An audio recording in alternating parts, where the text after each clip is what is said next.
That's the right one. Hello, everyone, and welcome in. How's everyone doing?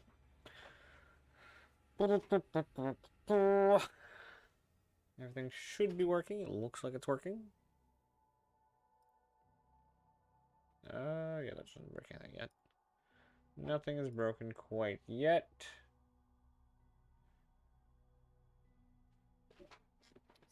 View thing, it's fine. That is weird. I wonder if that keeps working if I put it back. I highly doubt it. Anyway, so what we're going to be doing today. Today is mostly a discussion, question, and fun stream. I believe Saturday we'll be back to working on our what's it called? The Argo Bulk. So that's gonna happen this Saturday. Let's see.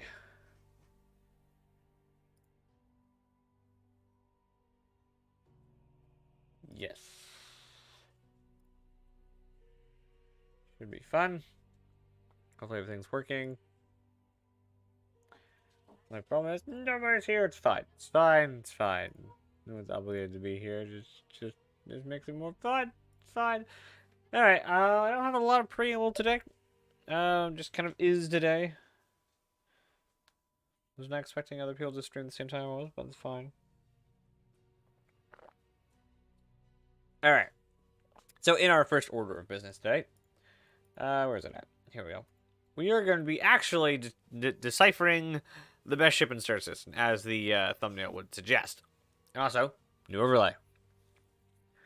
Man, this overlay is actually really good. I really like this one. So it's just designed to be able to be on top of a web page. So my cursor goes right here is the address bar. So I don't have to full screen the page to get to look correctly. I wonder actually if I were to move that there. Yeah, it also hides the start bar. I think. Cool. Anyway. Alright, so this is going to be actually kind of difficult.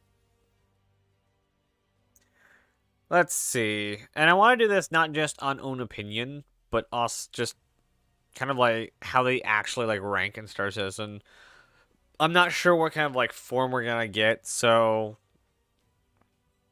we might have to make some different categories. Because if we're like doing for like, we can't just like use one data point, because if it was combat, obviously like Hornet, Gladius, wherever that went, is going to be much higher to the top, and then like the Merlin, the C2 would be much lower. If we had like cargo, then obviously the whole E would win. If we did popular, then the Aurora would win. So we can't just use a data point or one ship just takes the cake entirely. However, there is one thing we do need to do. How do we add one here? Edit label. Oh, wait, no. Add row below. New.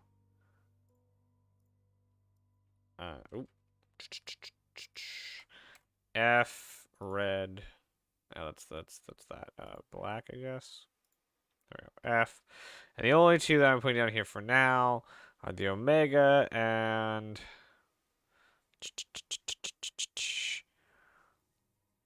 where's the sorry ship? There he is, the Intel ship. There we go. That's where they go. Just because I hate the exclusivity of these things. Don't hate the original. The original ships will probably rank quite high. And we will be also looking up like what these ships do, because the Hab one of these will actually rank a bit higher. So which Mustang is it? Yeah. Just go to the Matrix. Will Matrix help?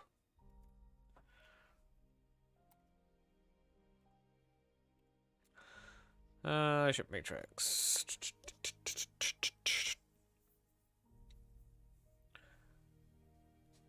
I don't know if this is gonna help too much.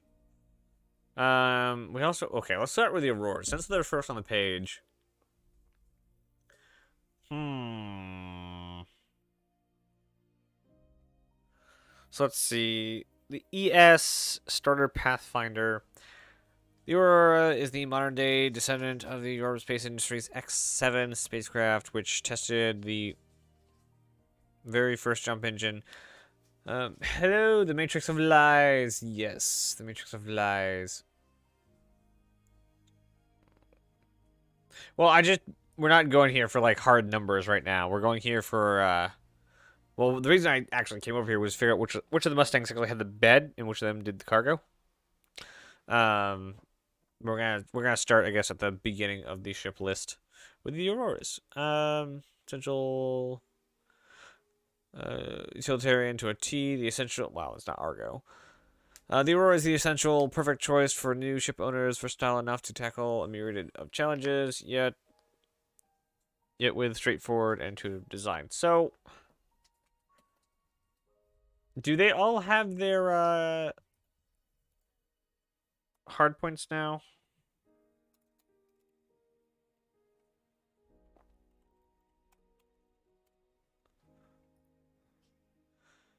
Like, do they all have 4 hard points now? Oh, there you go. Hello? Thanks.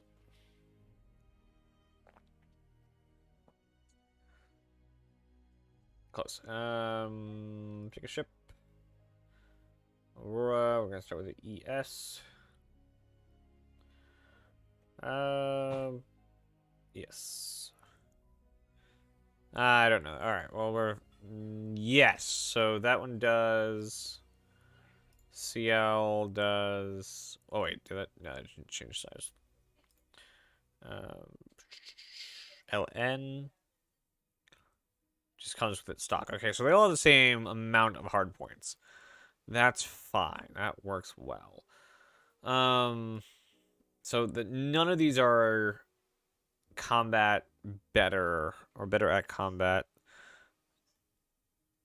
The CL is apparently, according to this, the only one that can do cargo. And this is pulled straight from the game, so true size inventory. Ha. It doesn't say anything about cargo. It doesn't have inventory on this page. This thing does list cargo capacity, right?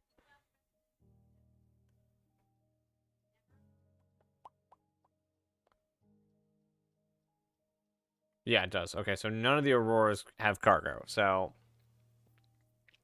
that's gonna be a problem. Alright.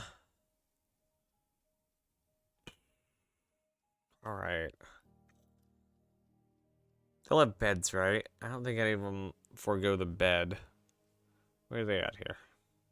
There's so many ships. We're probably gonna have to go find more if that's possible. Auroras, I know you're here. They're hiding. They don't want to be put so low on the board. There. Let's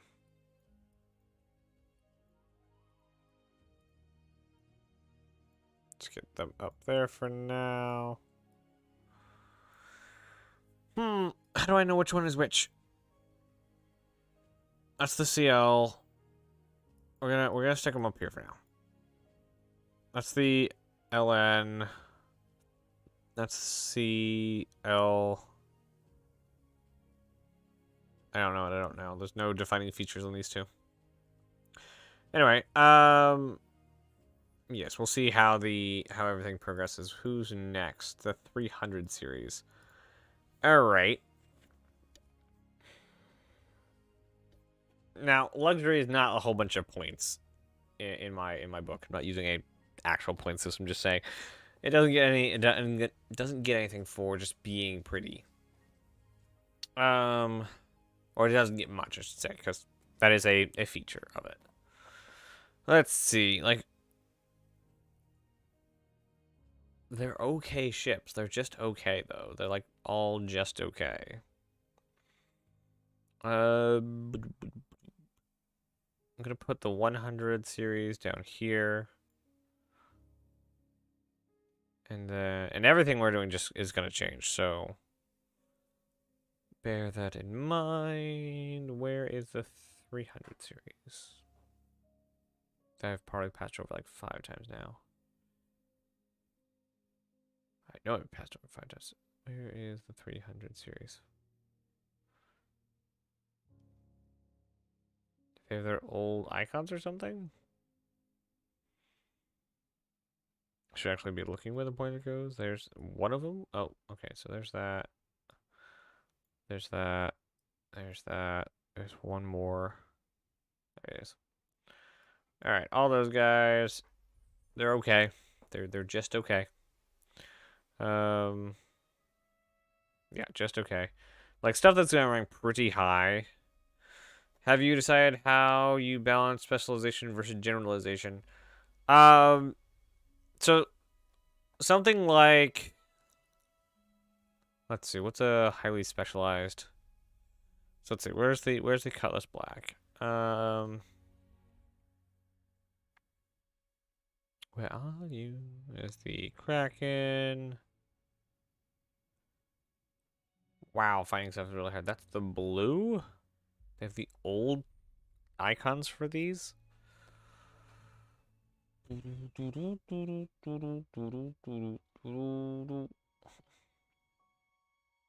Wish they had all the new icons. That is the black, right? Or the blue? Because I don't see the other ones. And I could very well be missing them because there's a lot of ships here. Carrier, Commissar. Oh, there's black. There's black. So this one's probably gonna rank pretty high. Like all the like generalistic ones. I mean, this one was probably be right there. Yeah, the black's in my opinion a bit better than the Avenger. And then something that is like highly specialized that would work just as well as that would probably be like the everything moved. The whole C. So they rank rather close because one does its job better than anyone else, and this one does everything better than anyone else. Not every like individual jobs, but it's better at just doing everything. Is how I would do it. The Vanguards are going to be kind of hard. Cutlass Black is general versus hull A. Yeah. But you can get like a better ship for a hull A. Like I would say the Freelancer is better than the A. Like it's how much cargo does it have? Misk Freelancer slot 2. Misk hull A. So that has 64. And that has 66. So it had... Yeah, the Freelancer, like, kind of wins out. Because they're both cargo ships. I think this is the base. Not sure if that's the base or that's the base. I think that's the base. So this would technically... I would probably need to make, like, 5 more tiers here. This would be better than just this because they're both cargo ships. And this has internal cargo, which is a little bit better. It has multi-crew, which makes it better at other stuff. So it just ranks above the hull A. There's the only bonus of the hull A is it's smaller. That's like the only bonus. So Freelancer definitely ranks above that. The problem I'm gonna have is ranking the cargo ships. Like that definitely goes up there because it's a really good general small ship, but also light multi-crew. Yeah. Ranking not military, but gun ships is going to be hard. That obviously goes up there. That's a given. That probably goes the Valkyrie probably goes there. Assuming that's the normal one. I don't know what to do with for paints. I think all paint variants are just going to go down there just because I think it's stupid. What is that? Is that a paint? I think that's a paint. So that's a paint, that's a paint, that's a paint, and a default loadout. That's a paint. Let's get all these just paint ones out of here. That's just paint. Is that also a paint? Why are these paint variants in here? Now, here's something. Like, that, though, is obviously better than this. I'm kidding. I'm kidding. I'm kidding. That's a paint. That's exclusive. Ooh. Where do we put that? Ooh.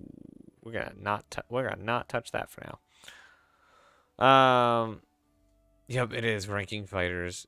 Yeah. Like, why is there another Aurora? There's 5 Auroras? Go back. 1, 2, 3, 4. Oh yeah, so there's. Yeah, okay. I missed one. Like, what do you rank them at? Okay, this is here. Nope. This also ranks pretty high because it's again that multi-role thing. This is gonna rank lower, maybe there. No, okay, because it has a dedication of refueling, it's gonna get a rank bump. But because it's layout, it's not gonna go up into A at all. Let's see. I think the red can come into B, but the police variant is gonna get hurt a bit because there's no real reason for it. Like, basically the Cutlass Black and the Penguin kind of do the same thing, but people like the Penguin way more. Where is the sneaky blue? I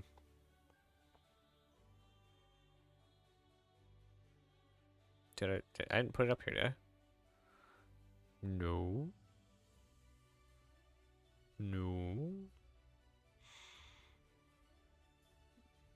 Oh, there it is. It's the dark image. So that's probably just gonna go here.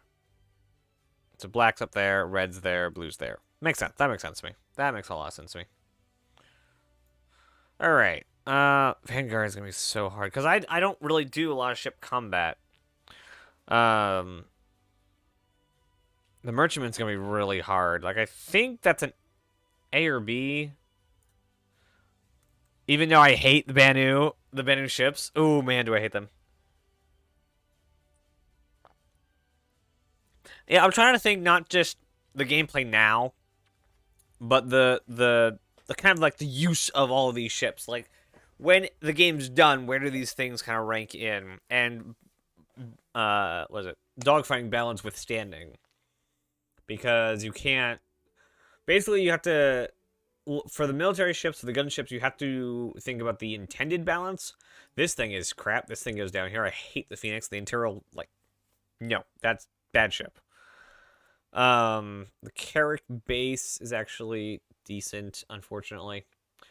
But yeah, ranking military ships. It's gonna be really hard. I think Endeavor is here or better, and do we have the Galaxy?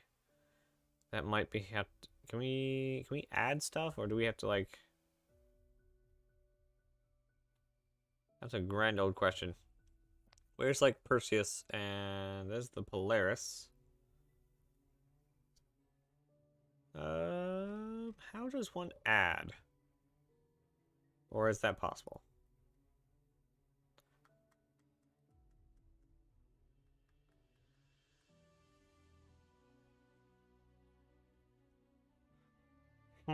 Yeah, that's a paint. All right. Now, is that the Valkyrie, or is that the Valkyrie? I think that's the paint, and this is that. I think the BMM, I think, could be S, storage, and internals, has a lot of it. So as to have good firepower, as it will have its own stores. So they say. Yeah, well, the reason I'm not putting it in S is because I'm more kind of the unknown. It is mildly inferior, as far as I know, to the Kraken privateer, or whatever they called it. Ooh, does this go in S? I don't know. It's kind of I don't know. It might get there. Oh hey, yeah. Oh, no, not what I wanted. That is what I wanted. New above. Really sucks that I can't edit it once I create it. This is gonna be. Why does it do that? A plus. Nope, that's equals a plus. Thank you. I think that's where that goes. Is a plus. Much like the whole E would. Because it's just like, it's the extent. Let's see, what else can we get rid of here? Terrapin probably goes in A. I'm trying to, like, be as unbiased as possible, but because I love the Terrapin. I don't use it enough, but I love it so much. The C2 is kind of the current, like, cargo king at the moment. With, I think both of these might make it into there. What is the one drops bombs? What's the other one? What are the variants of the the twos? So one, A2, C2, and M2. The M2 is the M2 the dropship one? Large scale transport, weapons, cargo. Which one is the... That's the gunship one.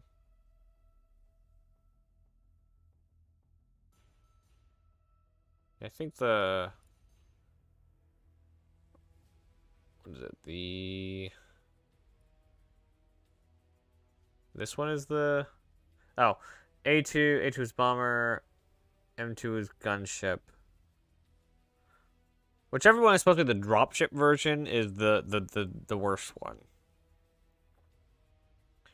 I think it's the C. That one has 1 point lost. Has just transport. Which one has the seats in it? No, there's one that has seats in it. We don't need the C2 page. We already know what C2. C2 is fine. So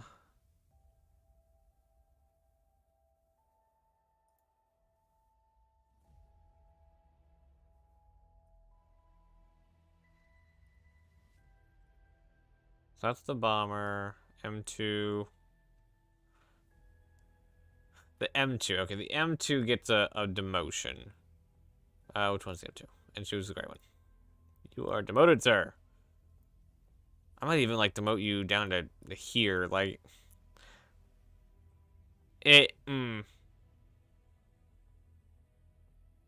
Let's check firepower. Let's check, like, if it's trying to be a gunship, let's check it. A2, C2, M2. And yeah, M2 has the seats. Let's see. We got 5, 1, 2. We have, wait. Oh, turrets. Okay. M2 is two size 5s, and then size 5 turrets. Let's get these open. And then 4 size 4, or 3 size 4, or 3 size 5 with each size 4s on them. There we go. Blink. And this has, oh, way more turrets. Yeah, the M2 gets a demotion. All right, that's fine. The problem, another problem we're gonna run into is, let's say, like, that's a very specific ship, but also the Reclaimer, and you can't really have anything else. Where is Mr. Reclaimer? I mean, that also has the same problem. Like, for their scale, they are the best. Where is the Reclaimer? What is that supposed to be? Like, I have no idea what that tile is. Do-do-do-do-do. Oh, that's Reclaimer. Okay. So, like, these two ships, they're the only two salvage ships.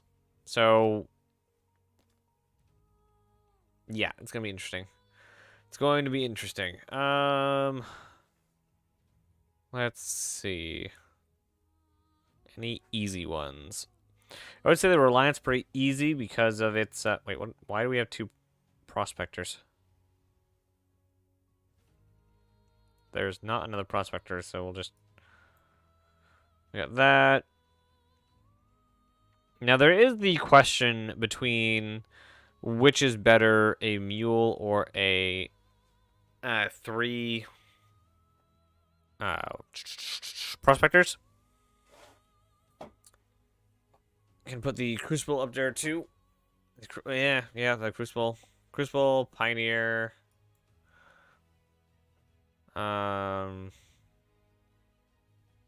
Apollo.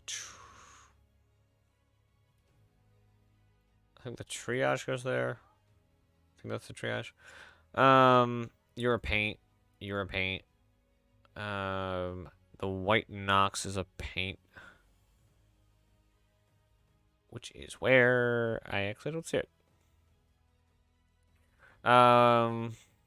Yes, Crucible. It's another profession ship that has no counter. Let's see. Oh, this is basically just my junk drawer of stuff right now. Like that, I'm not doing doubles, so that's just a package. Not doing that. That's a paint. We can definitely get the hammerhead up there though. That one is not actually that hard to rank. Oh, there it is. Because it's here, and here maybe. Sure, it can be a solid C.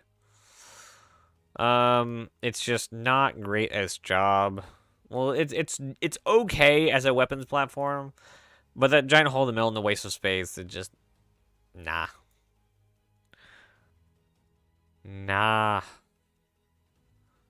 Let's see what else we got. A mule. That's a paint. Mole, a mule, mole.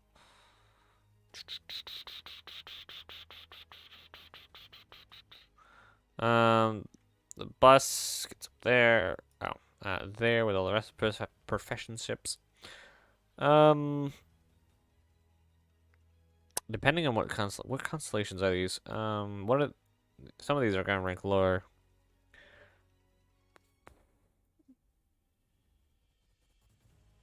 Okay.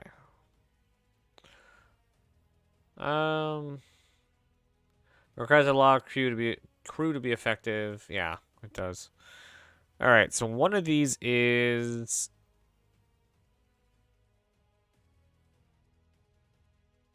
man. This is I think that's the Taurus. Honestly, these might all be here. Unless that's the Aquila because the turret's not open. I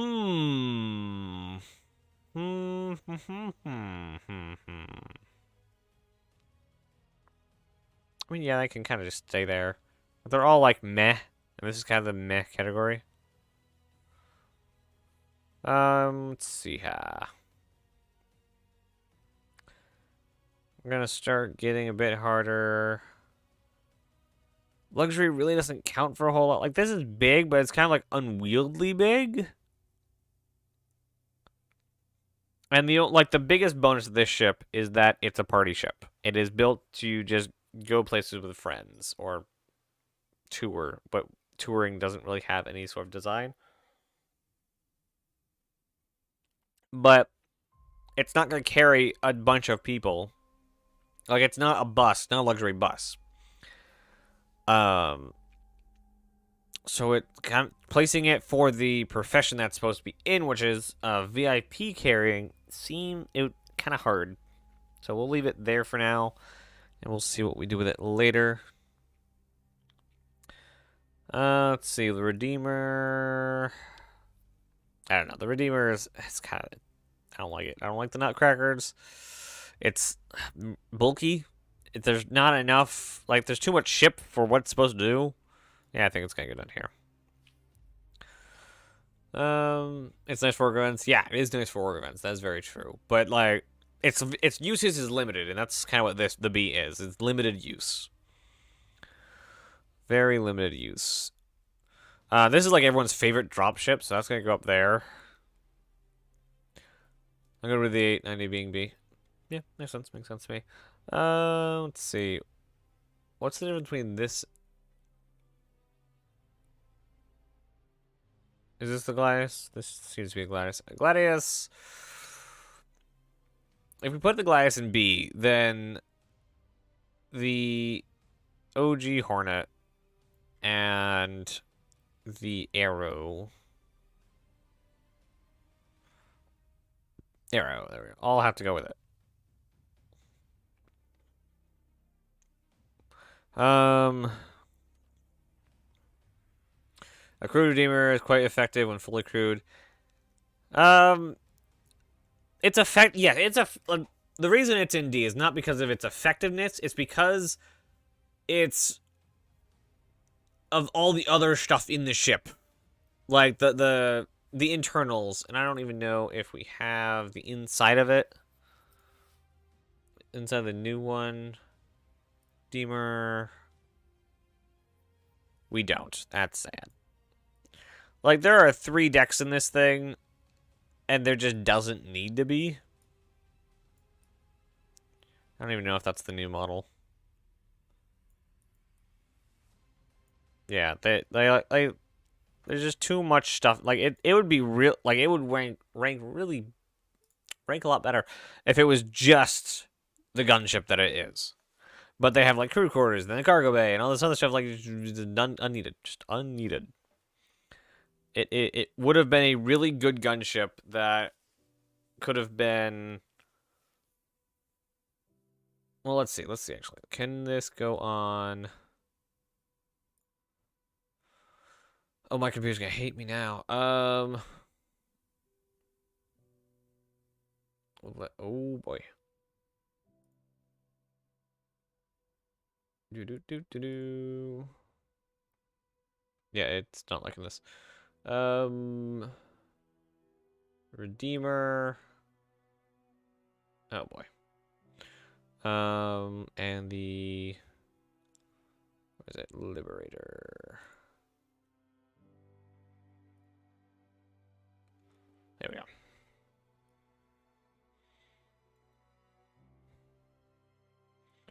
I mean, it would work. Not intended work, but it'd work.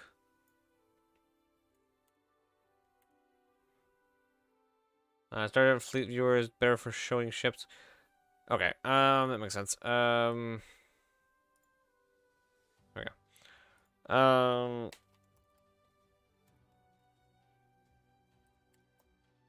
Schedule fleet viewer.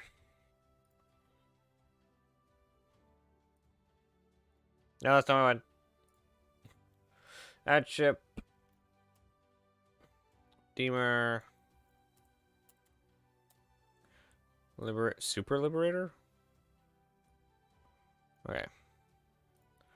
We want top, and we want top. Nope. Oh, that's front facing, not the actual top. There we go.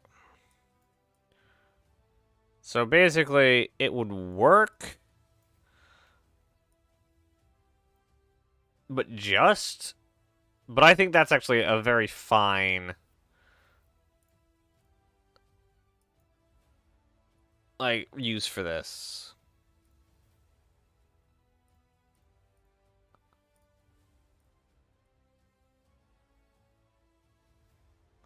Heck, let's do. Oh, That's... Oh. Let's do arrow. That's also really small. It's fine. Let's see. Less intensive on your computer. Isn't even bugging down. Yeah. Looks a little wired. It does, but I think we'll clear it. Especially back here. I think it'll work. I think this will work. Actually, there's a resource I have.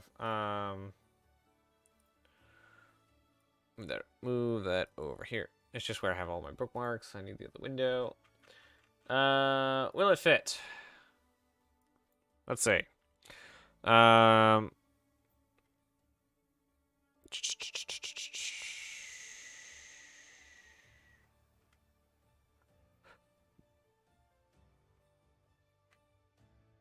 They don't have it.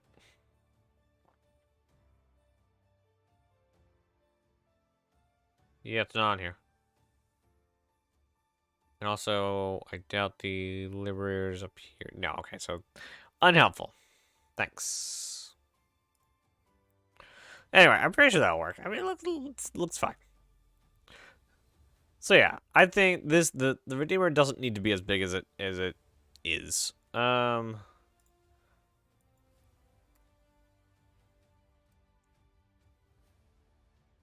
Idris doesn't matter.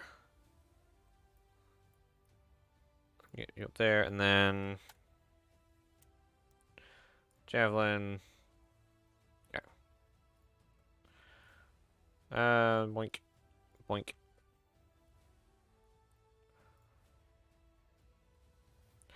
And more Redeemers.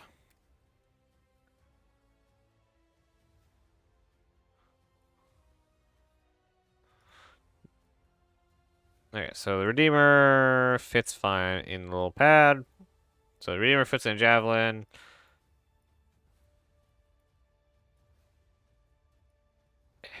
Move you over there. There we go. Looks like it will fit fine. No. Okay. Listen here, bug. There we go. Now this one's gonna be the hard one. I don't know if we can get an angle where we can actually see if that would really fit. I don't think that would fit in an Idris though.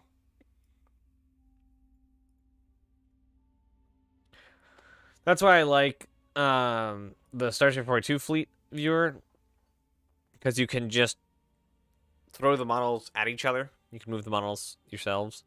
Let's try compare Deemer and Idris M. Oh, actually, that might fit, actually.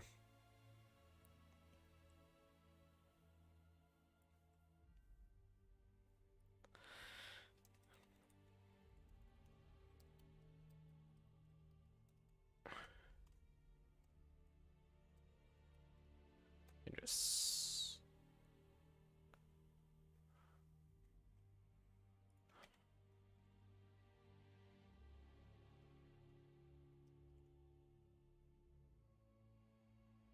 Hmm.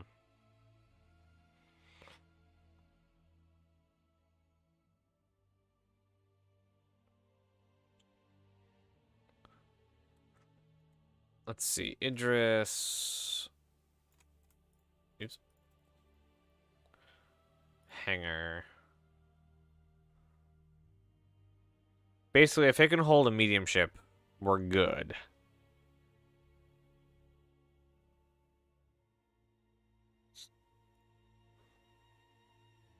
No, I was gonna say, is that a ship? Because it kind of looks like a the shape of a C2. Like we have these images. Where they go? These ones. Those aren't exactly helpful as far as like normal carry.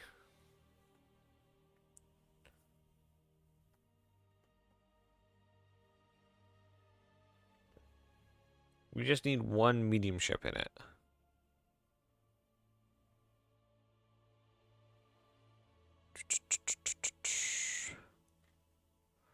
That's all we need to know.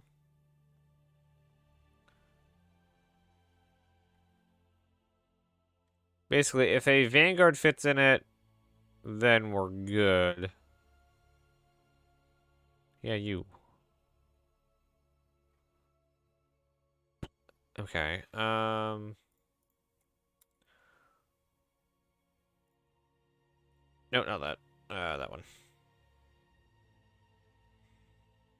Comlink, Idris, Q, and A. Not what I wanted. Keep hitting the wrong button. Q and amp A. No. Q and A.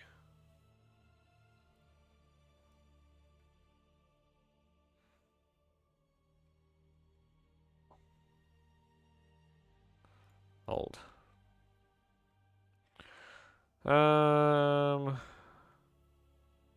Did we ever get a Q&A for the Idris? Idris revealed. Yeah, but that was back when it was a Corvette.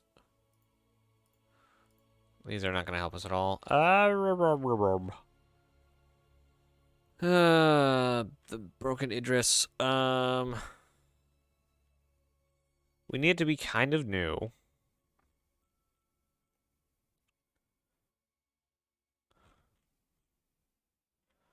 Cargo factor, Starfare Q&A.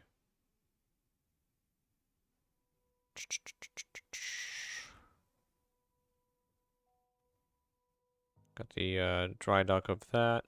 Saber. Does the Saber fit in it?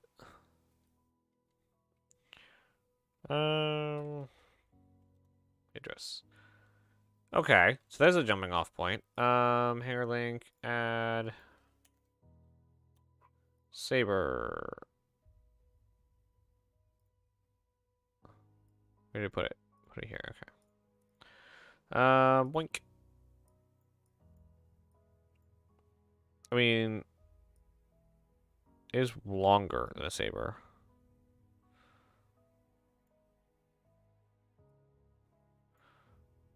And it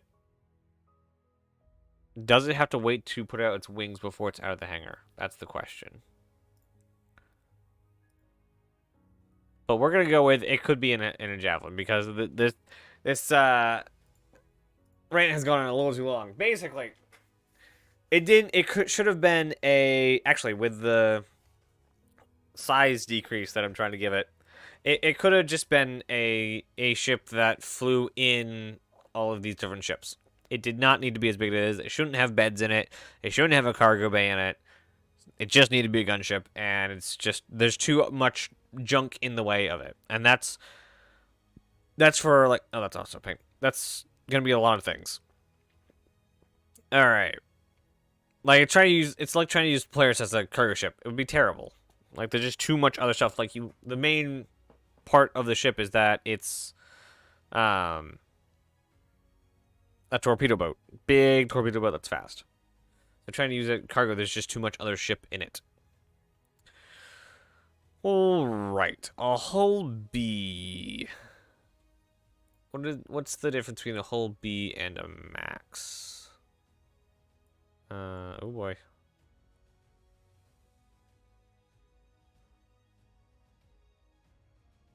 Nope, not up there. Oops. Hull B and Freelancer Max. Hull B wins. All right. So the Hull B, wherever I put it, that's this guy, gets to go in the professionals section, and then the Max, which I believe is this one, goes one lower into the okay. SRV has to go in the professional section. The Caterpillar actually might get in the professional section as well because it's really good at what it does. Let's see. Now this one's interesting. I think the Pisces 8R goes in okay. Well, no, actually, It's the best shuttle. It's the best shuttle there is. But the other Pisces, where'd it go? Little great, this guy. I think that's at least there because this just has 2 more guns, so it just is just better. You don't lose anything by going up to the C8. Let's see what else we got. The Gemini, the armored Starfarer.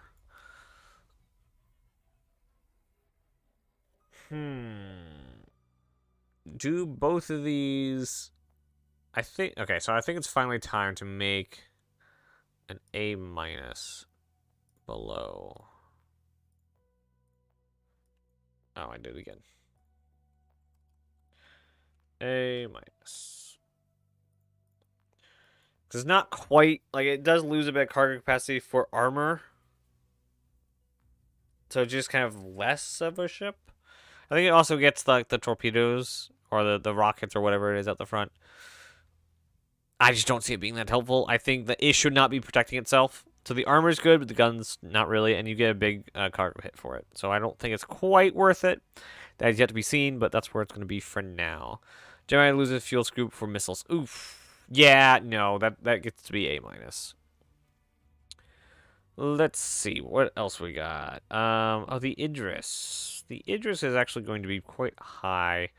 Not because it's a military ship, but because it's it's kind of like the military. It's the Aegis Kraken basically, and the Kraken actually is up here, so it's kind of good. I think the Kraken is one of the most useful ships not in the game, and one of the most useful ships when it is in the game. Let's see, Retaliator base. Yes, Retaliator bomber. Also, yes. We might need a new thing for that. Like, yes, it's a professional ship. That might actually go up. Actually, it just is going to require a lot of crew. That is true, but requiring a lot of crew is not a downside. It just means it's in a different bracket basically.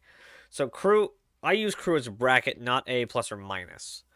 Like a Cutlass is really good at what it does, but it basically covers the same areas the Carrack. The difference is the brackets are different for crew. So you need a lot more crew for a Carrack than a Cutlass, but also you have more things you can do with a Carrack for those people. So they're almost the exact same ship in my head. Just one's bigger. And obviously different aesthetics. There is actually music there. It's very quiet music. Let's see.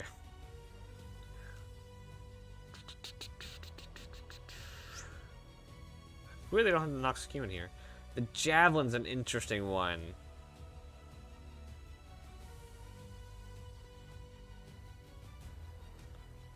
Like, it's a destroyer. Like, what else are you gonna do with it? Like, it does its job, and it does its job, as far as we know, reasonably well.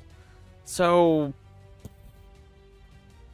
we're gonna put I think we're gonna put the 85X and the Merlin and what was it? The M50 all in the okay category, maybe in the mad category actually. They're not that great. Oh, not you.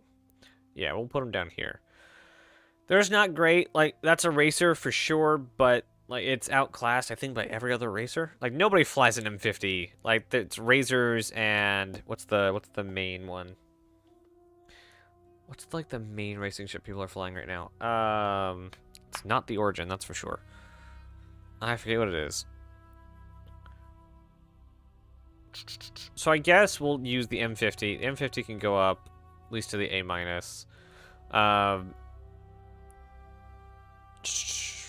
Yeah, man, that is a hard one. These are, I think the Racer gets to go up to the professional league because the M50 is an interceptor that's masquerading as a racer, and the Razor is unapologetically a racer. I think that's how we'll do that.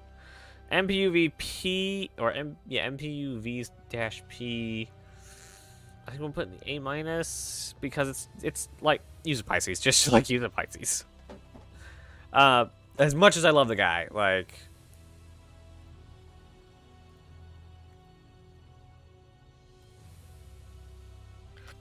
There you go. Also, your color should be orange, obviously. There we go. Let's see. What else we got down here? We got all the vehicles still to go. So the two 600 eyes is going to be really hard because, oh, it's not a cargo ship, so cargo doesn't get it points. So your exploration and touring are basically your things. So the 890 got a bump down here because it was touring. So I don't think it can rank the touring version. I don't think it can rank higher than that. The exploration one with the rover in it, I think at least gets there because you have the capability of fielding a rover. And exploration, I think, is one of those categories we haven't really dipped into as far as talking about it. So I think that's fine. Where it is now, let's see. Everyone loves this guy. I think it will go there. I don't like the layout. The layout kind of sucks on it. 609 has decent firepower for bounties. Well, I would rank it less because of that. Like, it having being misbalanced is not a pro. It either means that ships that should be better than this are underbalanced, or this is overbalanced.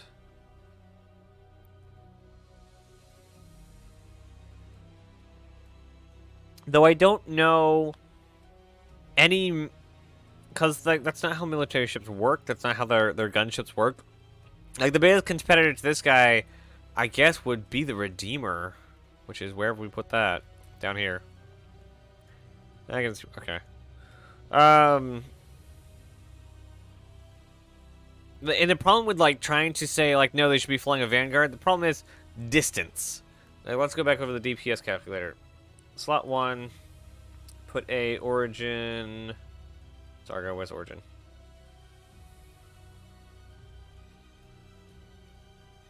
Origin 600i. Slot 2, we'll put Aegis.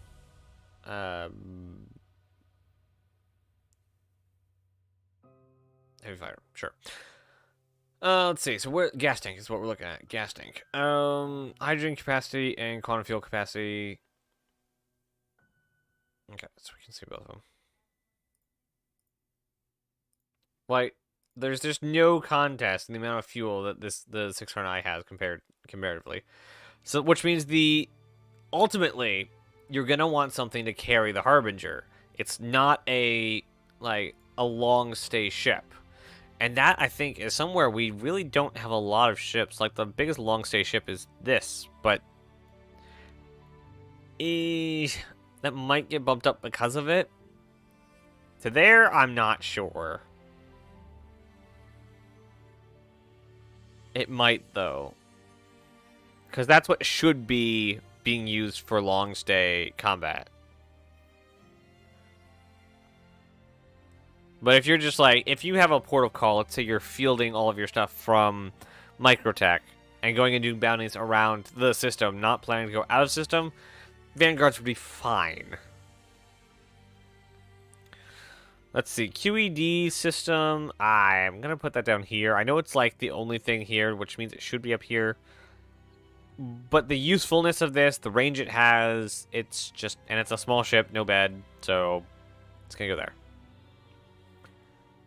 Let's see, what else we got? Tank. Kind of has to go here or here.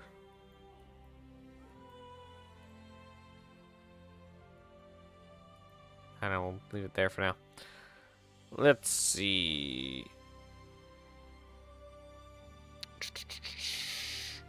biggest question is, where do all these go?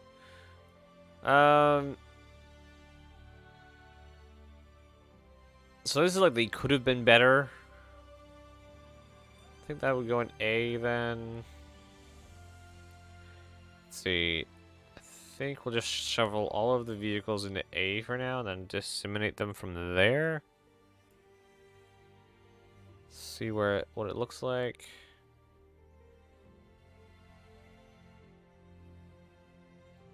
There we go. All the variants. Next one. We're actually missing quite a few. I think that's all the vehicles. That's all the vehicles in here, yeah.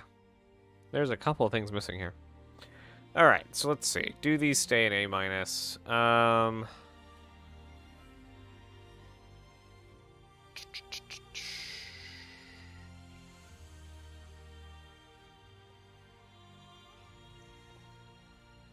I don't see a reason with any of these moving anywhere. Like, yes, that has the cool factor, but it doesn't. There's no reason like it's better than the Cyclone, and the Cyclone's not better than it. Like, it has an extra person, but maybe you only need a single person. So they kind of equals. Let's see. That's the Reclaimer paint. That's paint.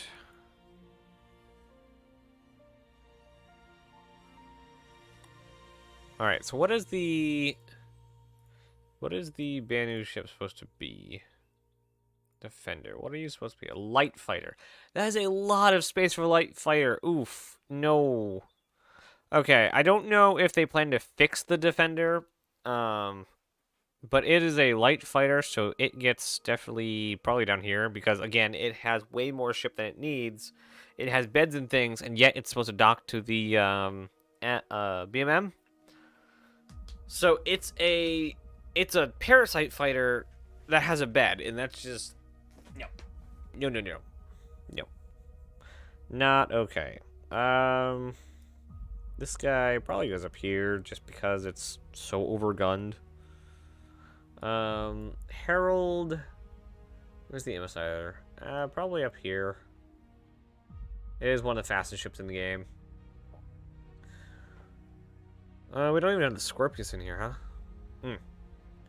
In general, I think I'd put ground vehicles lower because the current game utility is not less than a ship. That's kind of the problem with like trying to do current game stuff is just one, balance is completely off, and two, like ground vehicles are nearly useless in the current like actual needing them. But in the future, we will actually need them. Even just in Pyro, we'll need them to circumvent AA guns. So, I think they have their use, and I think...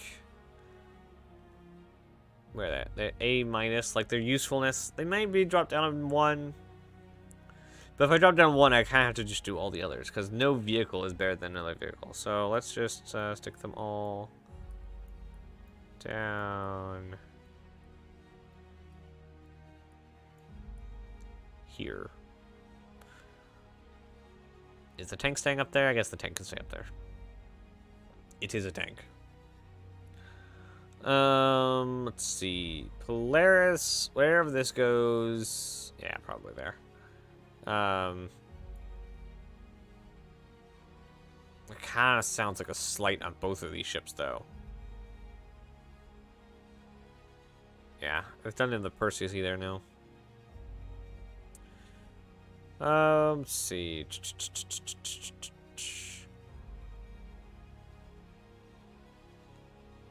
I don't know which variants these are.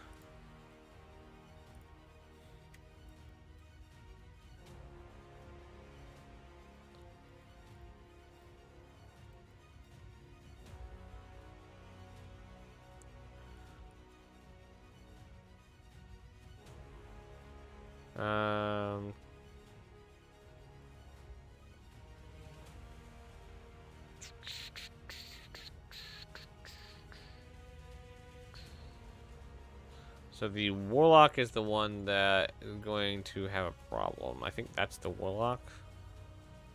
So this is going to rank just below the Penguin that we have. And the Penguin we have... Oh, I don't know. I think... Oh, there he is. So you are going to rank into meh. And then that is... The white is the Titan. Well, they're all white. So that one's white, and that one's white.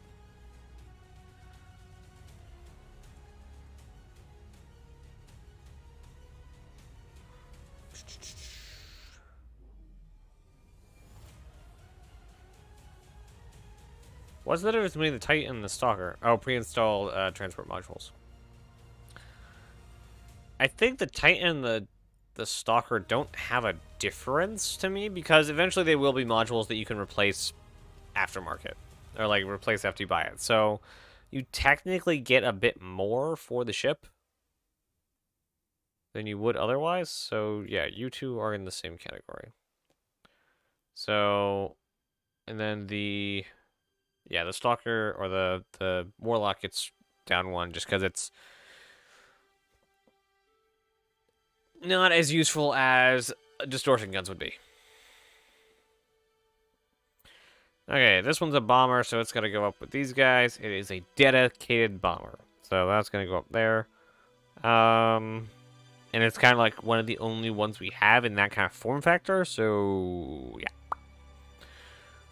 Glass cannon, I think it reaches here. I don't think it gets to A, though. Let's see, I think possibly even these guys get up there. These might move down one. We'll see where they go. I don't think there's anything to compete with the hull D. Okay, let's see. These guys, if not here, then they get trashed. Like, the problem with the Reliance is you can't use the ship in vertical mode. And basically, you either can't fly or you can't move around the ship, and that's a problem. That is a design flaw, in my opinion. So they get D or lower. Let's see.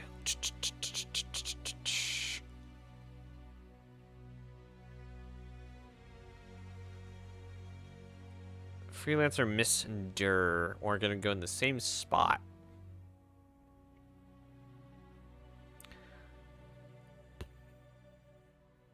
Which is going to be here. Because if the Redeemer is going to have to go up one, at least. Because the Messenger are cargo ships trying to masquerade as gunships or weapon ships. One for missiles and one for extra guns. And if you want a multi-crew ship, you either do Vanguard or do Redeemer. There's just nothing about that. It's just what you do.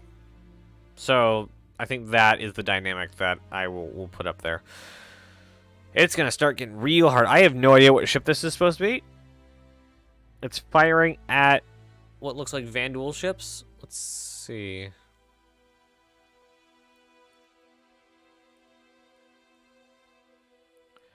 Firing at Vanduul ships.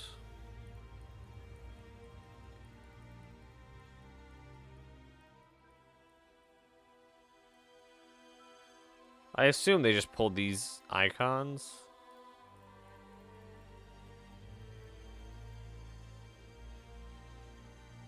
I'm assuming, I'm hoping.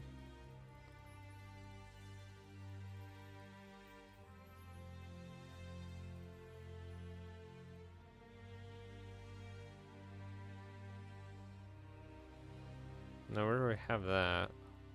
There it is. Oh, Nihilus Edition. Nihilus Tactical Mind Layer represents the ultimate strategic combat layer with fully integrated mine deployment, sweeping, and disarming capabilities. This limited edition hosts members of the Chairman's Club. And for that, that is put down here because exclusivity. I'd put them at D2, Messenger. that where they are? Yeah. Nice. We seem to be agreeing on where these go. Paint. Yes. Alright. Let's try these alien ships out. You go up there. This guy, and this guy. So we got the Sentokii, the Cartwal, Blade, Scythe. Wait, what's there? Oh, Blade, Scythe, and that other one.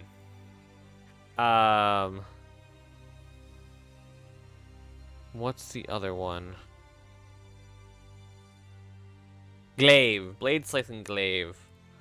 Oof.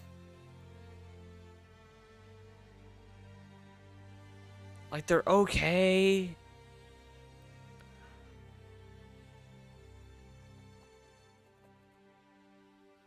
They're kind of just okay, though. Blade, Scythe, and Glaive all kind of have the same thing going for them, or against them. They're not great ships, as far as I know. Like, I don't see anyone running them unpurposely. Where's the Defender? Defender's down there.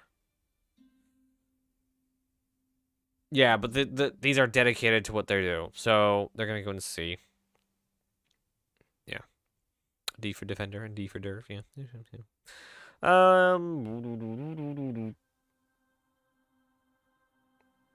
This is the only Mustang we have left. Where's the rest of the Mustangs? Oh, here they are. You go up there. There we go. And you go up there.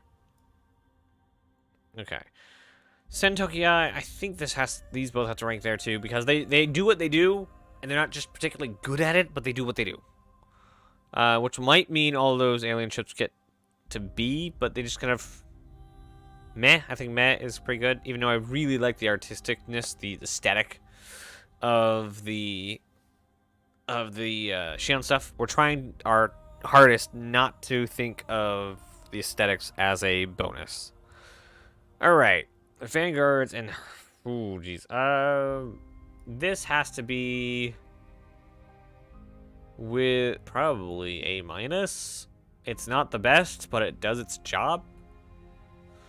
That's actually probably where all the Hornets go too. Let's check all the Hornets up there. Nobody likes that guy. I don't know why, but nobody likes him. Forge Gladiator. Is there any reason why any of those would be worse?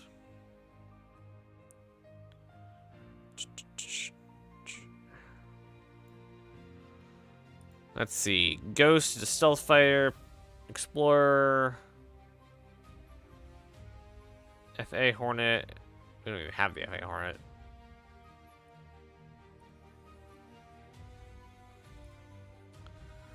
A lot of Hornets. Make sure none of these... What's the difference between that Hornet and that Hornet?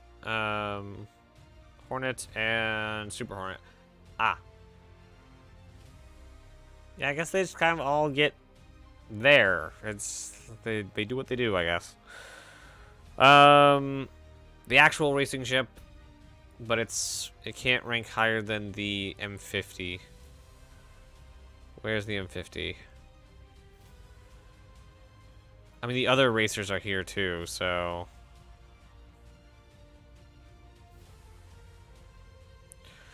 I don't think any of these have any right to be higher than the rest of the starters. Yeah. Alright, so now we're on to the Vanguards. Last thing we got. Where are Vanguard? Avant-garde, avant-garde. Where are the Vanguards?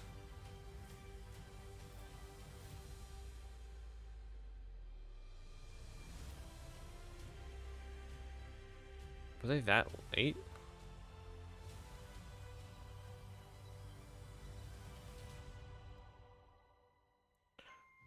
Alright, there we go. Alright,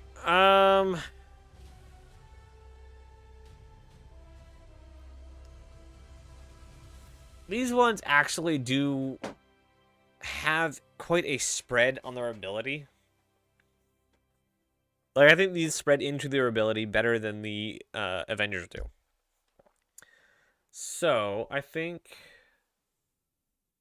the bomber can't rank higher. Which one's the bomber? The bomber is...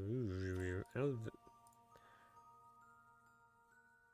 think that's the original. That's the bomber, I think. Or that's the bomber. I don't know. This can't rank higher than that, because that's where the bomber is. So it's just another one of those. Makes sense.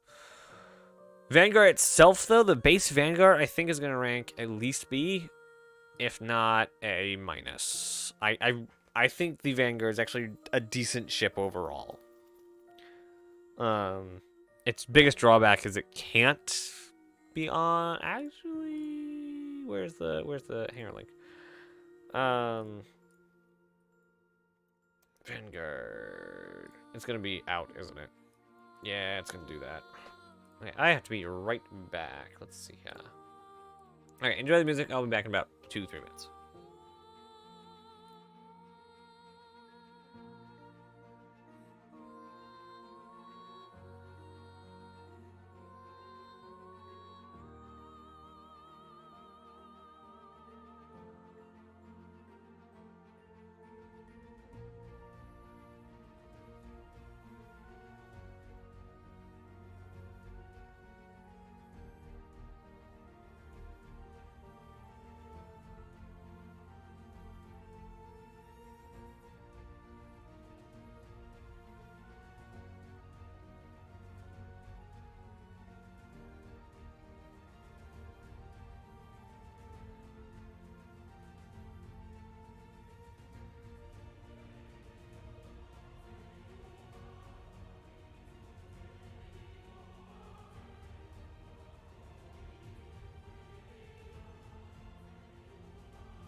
think it was a bit longer than I intended because the cat was getting into stuff. Alright. So, this guy. How close does his wings fold in? Probably about that. So I think it fit inside anything that a Redeemer would fit in. And we know that it's going to fit in that. So...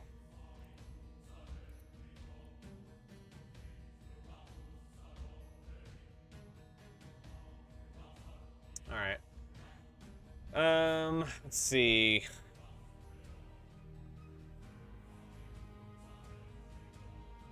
Do we put all these in the same category?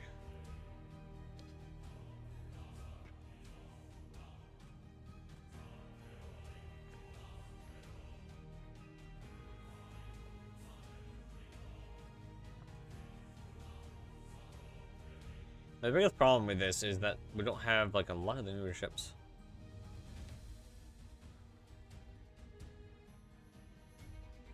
That makes sense to me. Okay, let's stop memeing up here.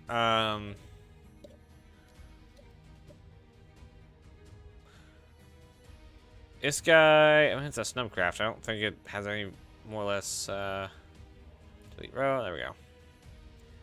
All right.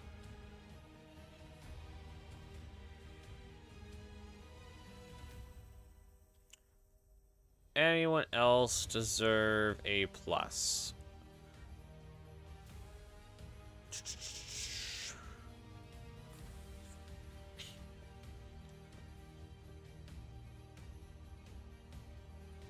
Possibly that? For being really adaptable?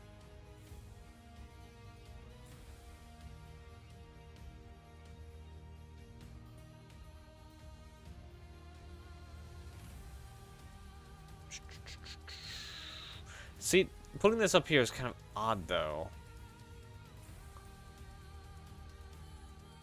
And this becomes like the multi-tier, or the multi-role kind of section. And if that's the multi-role section, then other ships gotta go up there too. Once the captain modules or anything, maybe. Ooh. Yeah, I probably would get A+. Yeah.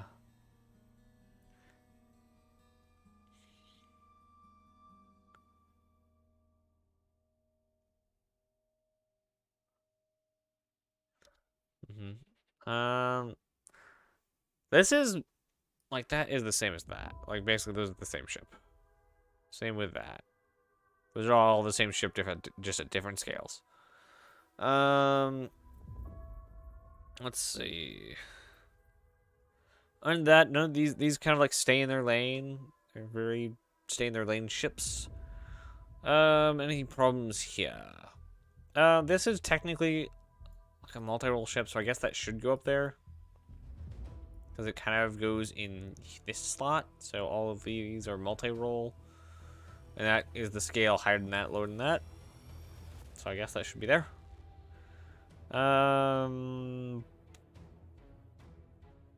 Like that is outclassed by that, but that's more ship than that. So these are two are almost even. And we don't have like numbers on how much data it can hold, I guess. But this has like more data capacity than this does, probably, and more server space for sure.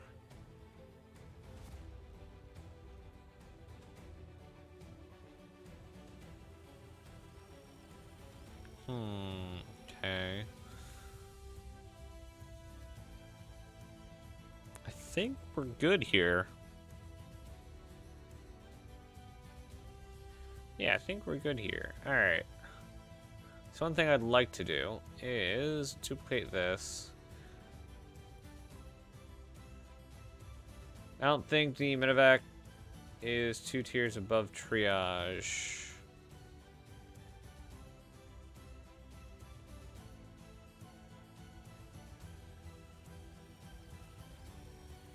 Ah. I can go there.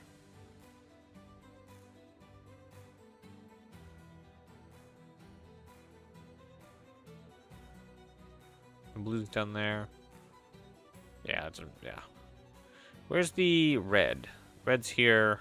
That's there. That's there. Because these are much more dedicated than the black or the red is. Even though that, like, this is a dedicated ship. Is that the... I thought that was the other way around. The medevac... Yeah, because this is... The medevac is the one for transport, so it loses medical capabilities just for, like, carrying people ability. Let's see.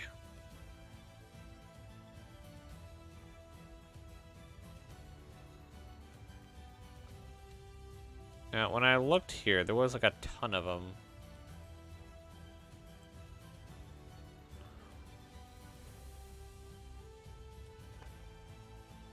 So I just did that one. That's kind of the biggest problem. Okay, we're gonna... We should have done this, like, way before. 11:21. Oh, no!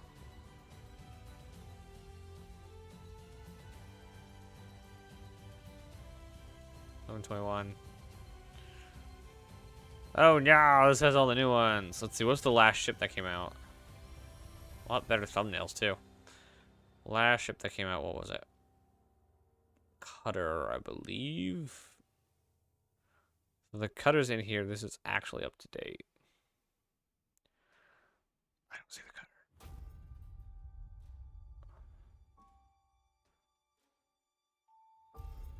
I say that, but it should be in here. According to the date. Oh, it's even got the lightning in here.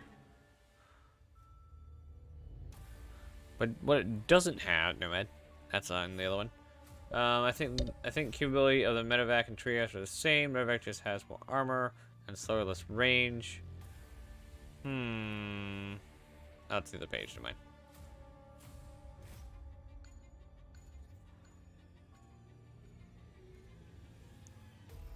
Yeah, I think it like it's not B, but it is A minus. Like it's.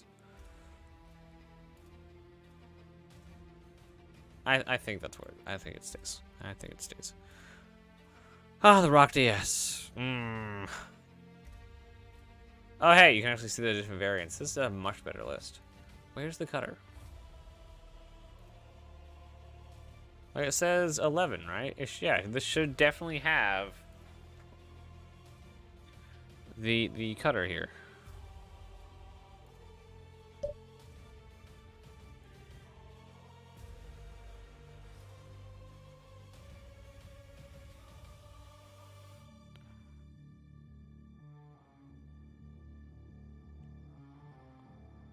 Where is the cute little boy?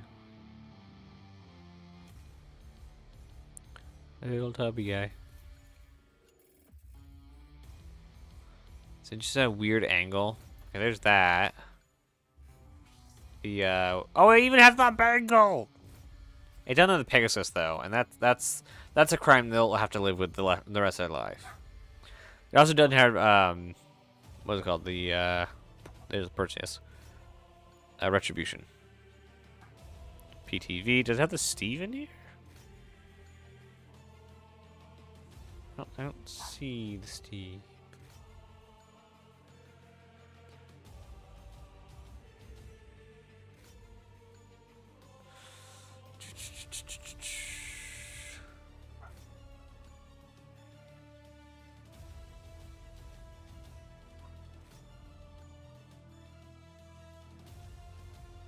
I think it's right next to the mole. That's an MPUV, and that's the snare mantis.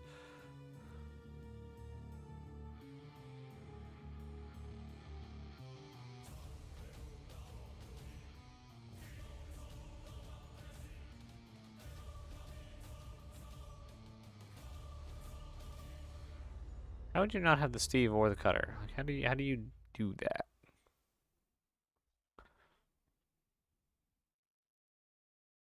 Come on, you have the Rock DS. How do you not have the Steve or cutter? Yeah, I don't know the Steve or cutter. I thought it was the MPUV. Sorry. No, no problem. Yeah, it's not on here. not on here? Yeah, that wins the heavy fighter category, the F8 Lightning. The problem with like the Bengal being here is just it's just so far above everything else we have. There's no other place to put it. It's just the best military, like it's a carrier. When we get stuff like the Pegasus, there we go, Pegasus. Do they have Peg? Oh, that's not what I wanted at all. Oh, and it reorganized everything. Oop.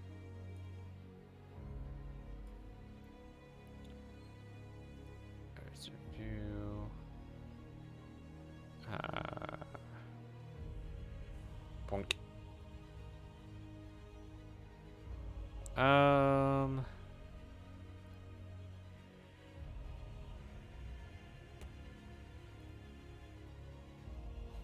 Where's the oh. Clear. There we go. Oh, that's why. Not Pegasus. Oh man, I cannot wait for this. Look at those weeble bits. I'll never have a Bengal, practically speaking. You have to find the hole in all the components in game and keep them. Yeah. I think, honestly, that will change. Maybe not with the... Excuse me?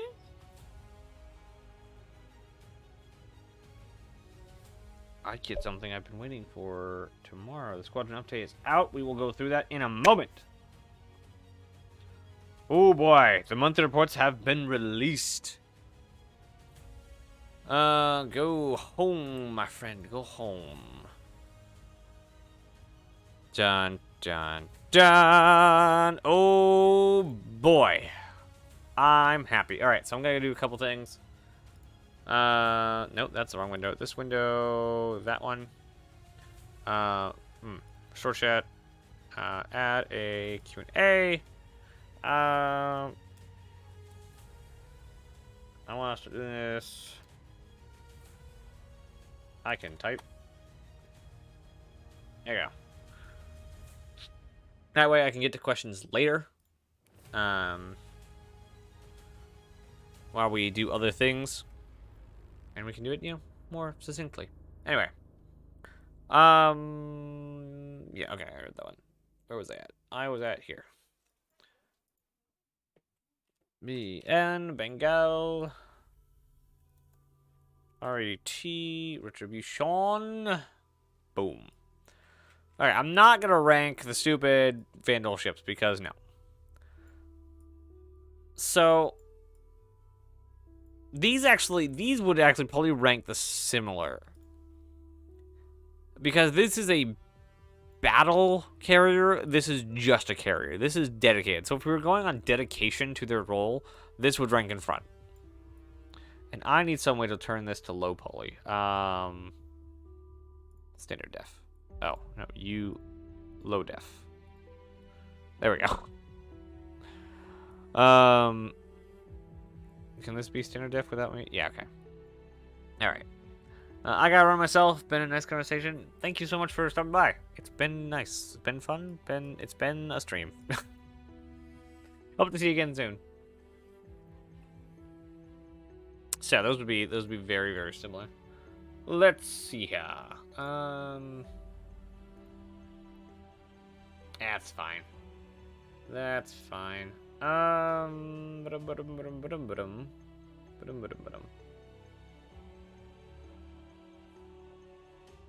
Hold on. What?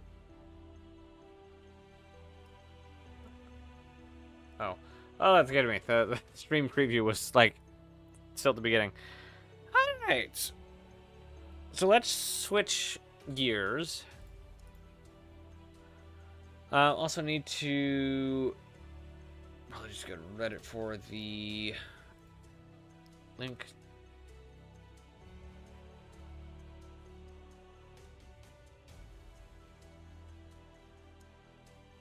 Should have a link to it. New.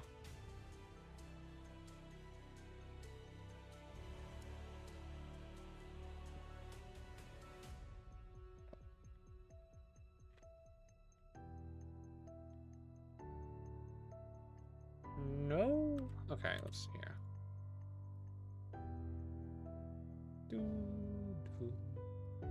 I can't wait till tomorrow. Now,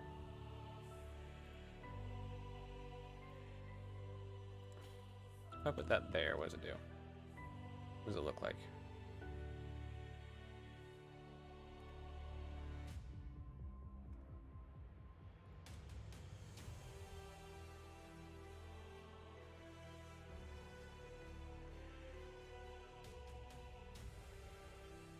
Okay.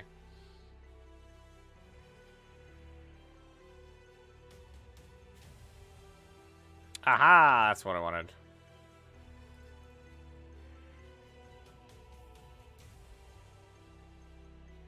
That can go, that can go, that can go. That's gonna stay, that can go. That can go, that can go, and that can go. Alright. Alright. We have the both of them, the reports here. There we go. Alright, this is gonna be super interesting. The only problem I have with the Squadron one is the lack of images. No images in this thing. Alright. Okay, good. It didn't open over there. Alright, I think what we're gonna do first. Promote page. The reports. What is this? This is one. Yeah, 123. Yeah. Yeah, that makes sense because we only need this. All right, so we're actually going to work on converting these things actually into our document. Oh, there's so many good shots in this. Oh, I can't wait to see them. All right, so we're going to post all of that. That does not copy all the images in, unfortunately. All right. So now we got to go up to the top and then get all our images. Inspect.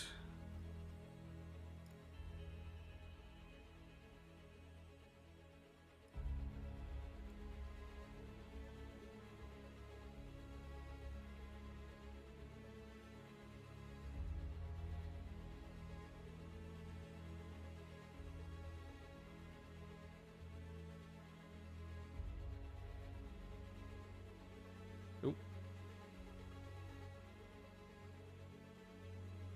I don't know what I just did.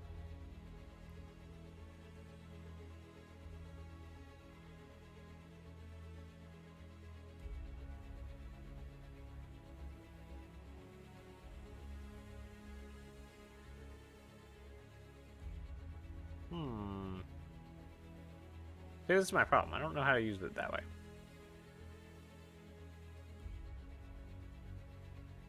Media. No, that's not what I'm looking for.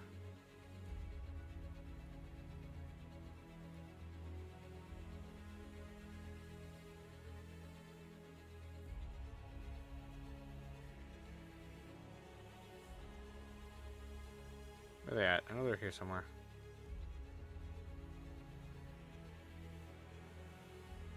Oh, it's this one. Okay, there we go. Alright, we're gonna save as banner. No. Going to save as that banner. Oh yes, I can't do slash. Because of course not. There we go. Props. I assume that's the next one? No. Oh. What is that? I mean, it looks like the Microtech one, but better. Another props. Banner again. There we go. Community. Ah, okay, so there. Little community. Save as community 1. Interesting. No, should probably take that way. Save.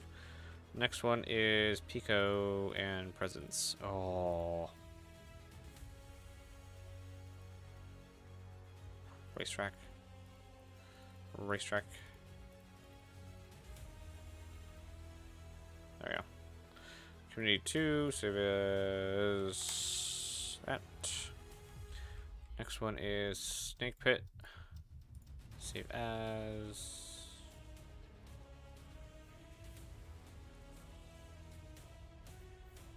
Okay. There we go. Next one is that.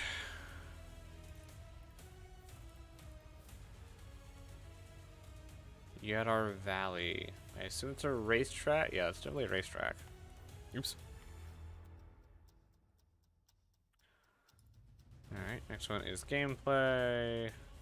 Feature gameplay. Save image. Nope, doesn't like that one.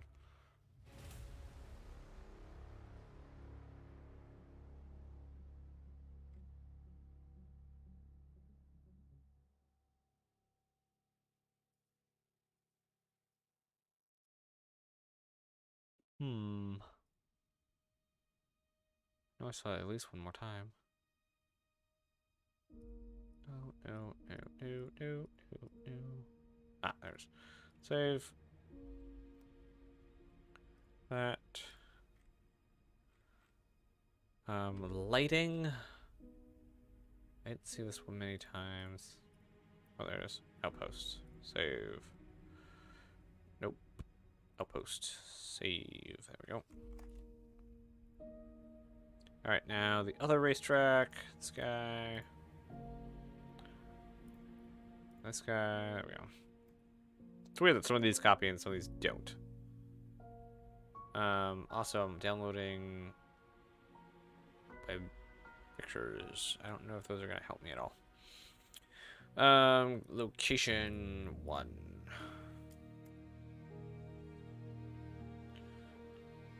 High tech hangar.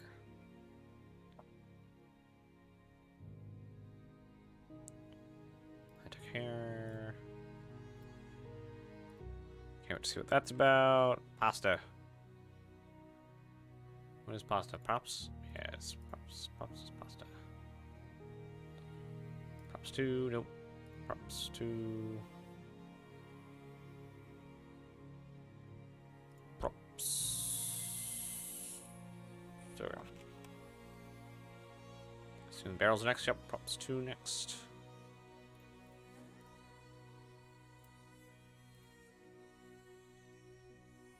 Okay, that's it. All right.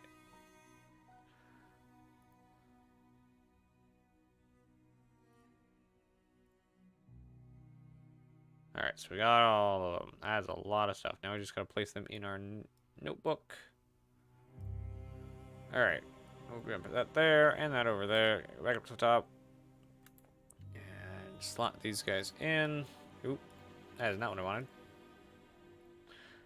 That's weird.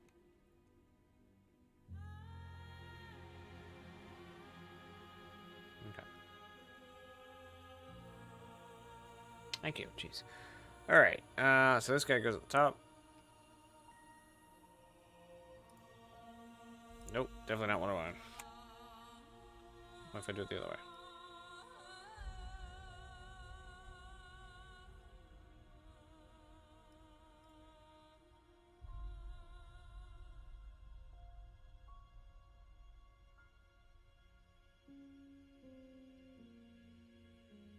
Much better. Ow.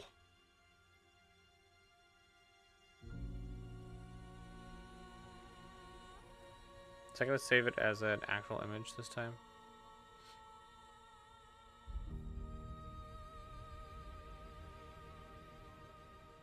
No, it will not. Huh.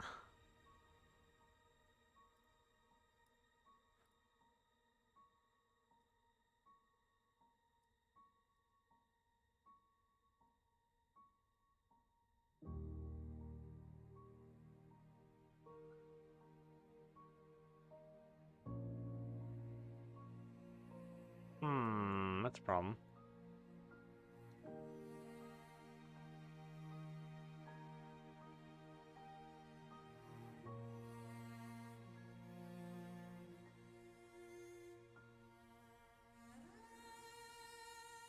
Nope, still the same file.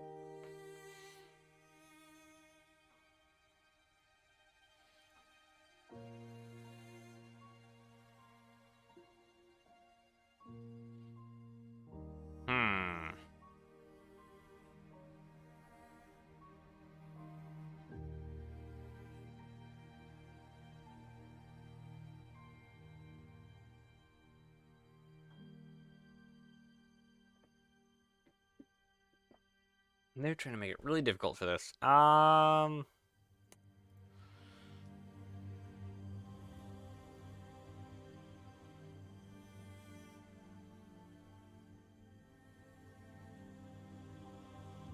Okay, my only choice at this point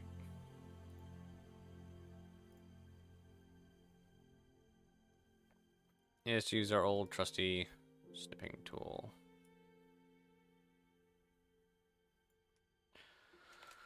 Where do you save to? Oh, good. Why are you not sorted correctly? Sort by... Oh, man. Okay. This is... Wait, what? Oh.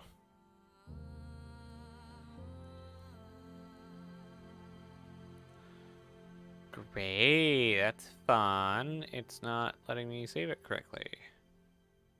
Where did I get all these screenshots from? They're amazing. That's gonna be really obnoxious. Nope, that's not what I need. I need...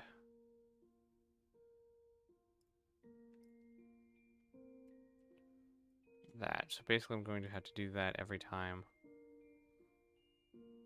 So now that can go over here. No, what? What? That goes here. Yeah, okay.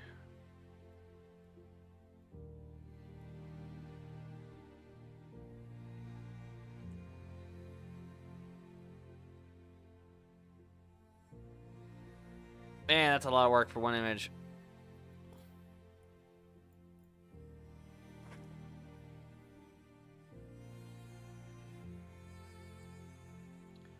Alright, that all the way up here.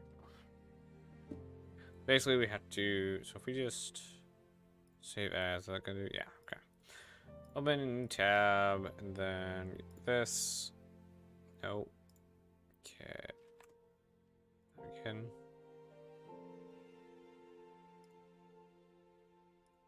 There we go. That is good. Thank you.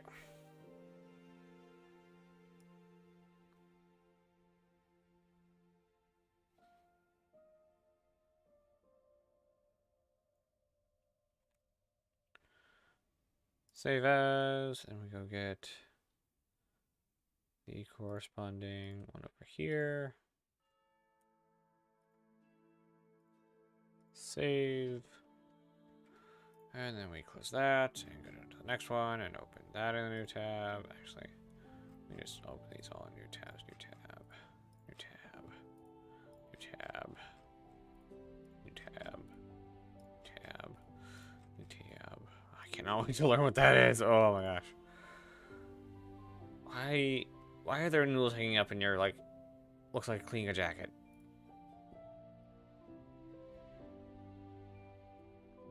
Okay.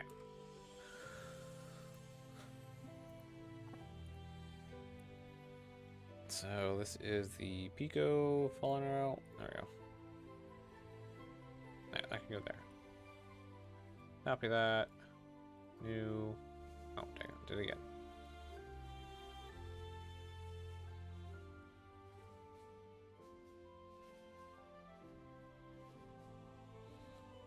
This one's a lot harder because see where the thing is. I don't know if that any fall off or not. Alright, save. Didn't actually save it. Thanks. There we go.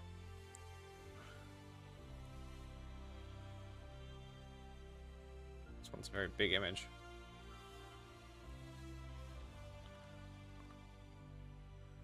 Save as the snake pit.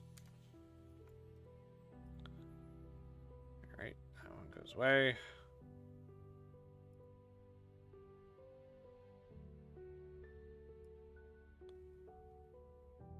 Like the ones that are edge to edge. Save.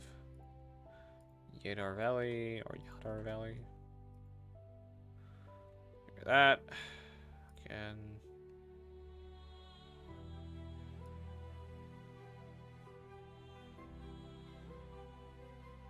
So one of those really hard ones to actually see where the image stops.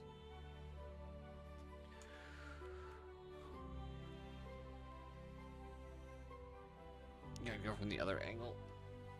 Especially because it like darkens the image. Take it with there. Ah, dang it.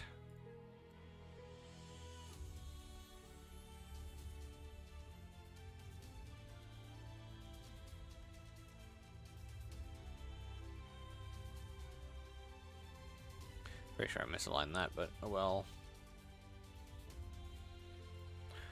Okay. Save.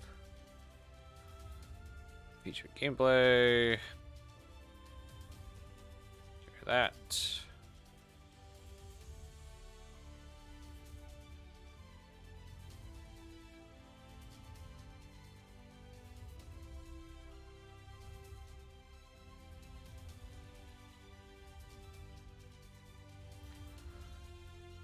Save.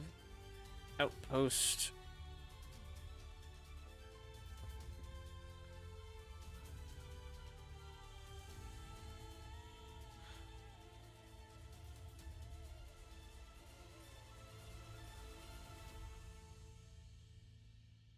Nice track.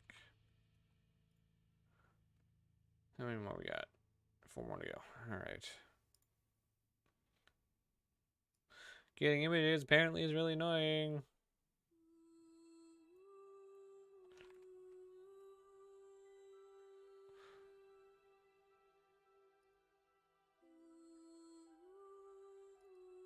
Oops.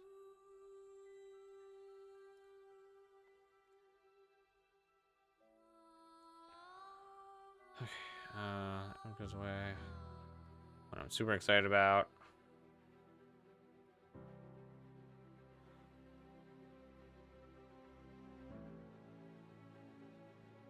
Save.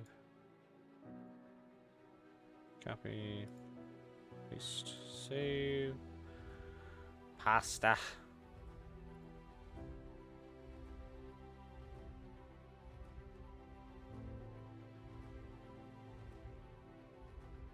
Save.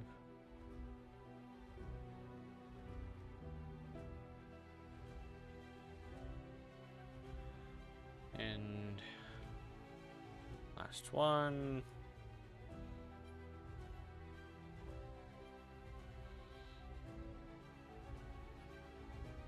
Save.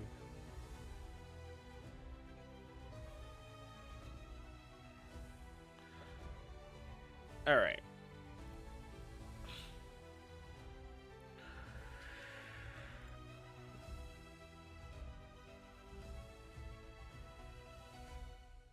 Okay, so we don't need that one anymore.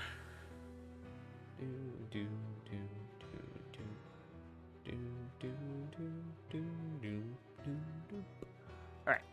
So now we can do you over here, you over there. The first image that is right about community. This image is labeled vessel apparently.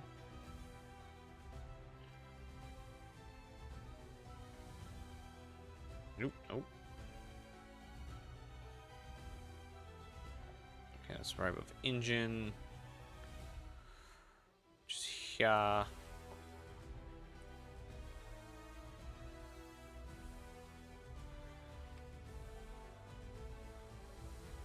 Area commander feature. Frost pulsar.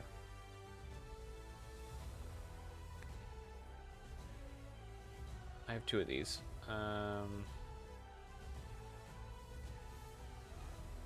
That's the wrong one. That can go away. That can go away. That can go away. That can go away. That can go away. Away. Away. Away. I think all of those can go away. Okay. Snake pit. What do we got? Frost pulsar.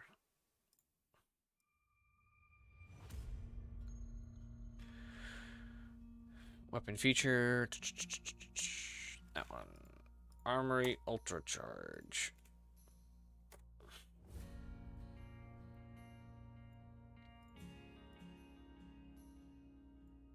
Alright, and then featured gameplay, right above features gameplay.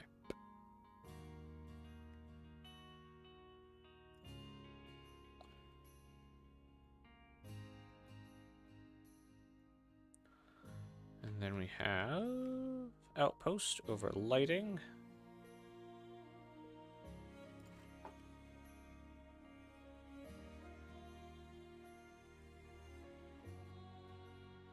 And then very next we have, what's this one called? Racetrack. Kind of called border control. We have location, Cosmos.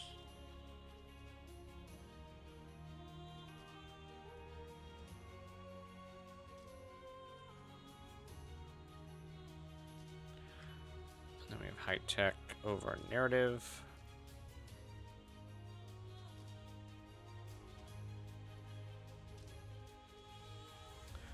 We have props 1 over interactables. Yeah.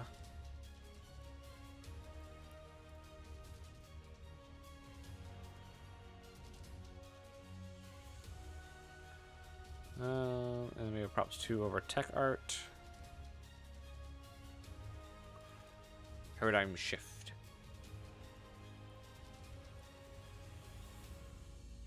That's all of them. All right. Now we do this. Copy. Okay. Do that. Lighter. Alright, so all of this gets orangified. All of this gets bluified. Alright. Alrighty.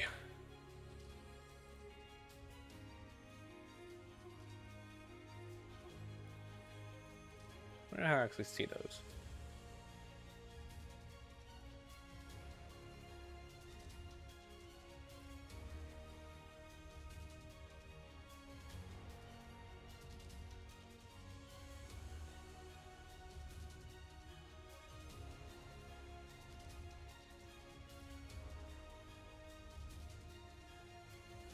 All right. Oh, it's fun to check that. Oh, I don't have anything, so I don't know. All right, that's fine. It's fun. All right. So now we do the long process of taking these and adding them into here. Oh no. They're not gonna keep their color. That's gonna be a shame. All right, bring this down. AI content is the very next one we got.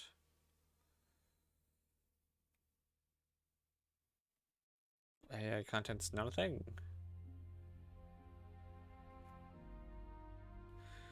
Alright, so it doesn't matter where we place it.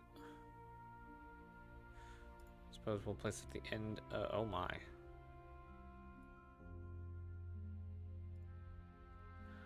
Oh, AI features right there. AI features there. So actually, ooh. Interesting. AI feature, AI tech. AI tech's there. There's a lot of stuff. Okay, so AI content goes above feature. Above feature, huh?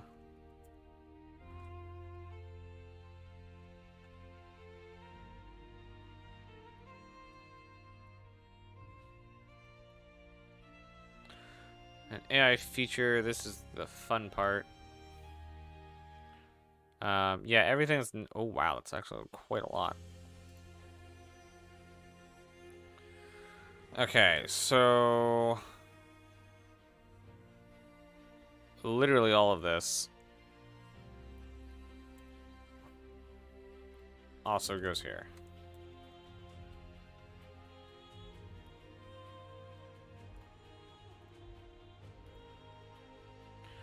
Alright, AI tech, so I move that down. Oh boy. Squadron 42, yep, it's the same. Let's make sure that these windows are the same size. They are not.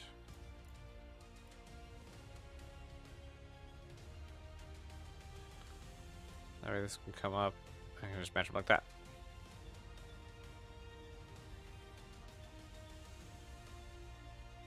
Darn.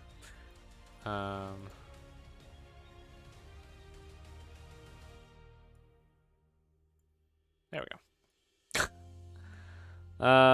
So it looks like this is all the same down to vehicles, which is not a thing. Which is right under art environment. There's engine. That's just community. So art ships, art characters. AI tech is all good. You can go ahead and poof. Animation, character art, art environment. Oh, character art's a thing. Okay. So this goes above that. Oh, this is animation. Which is the same as that.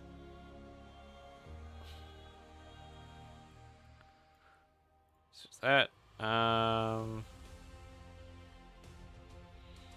Yes. Okay, that's different. Move this down. Art character is different.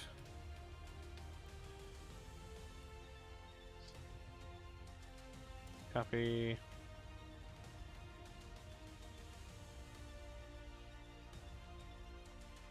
Yeah, still did that. Okay. What else? Art.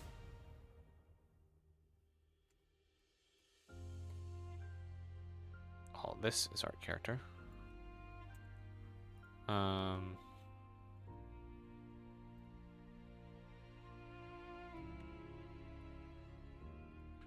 That. Okay, and then engine. Let's see if any of this matches up. Oh, wow. These two images are quite large. Alright, does this match up?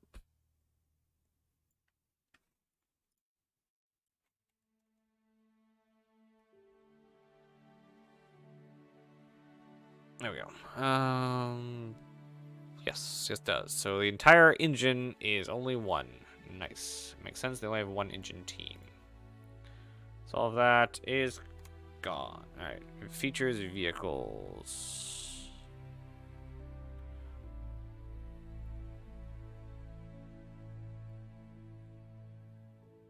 This is features arena commander. Features weapons. Features gameplay.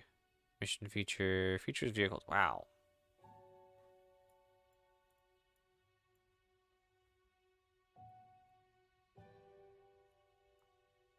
Features vehicles right here. Is that the same? No. No, it's nothing the same. Interesting. Gameplay story is also not going to be in here. Copy.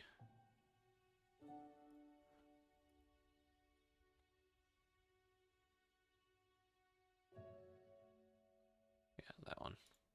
There we go. Graphics programming. Actually, we're almost done with this. This is nice. Going rather well. Nope, nope. That. There. Oh, okay. Didn't actually get where I wanted it.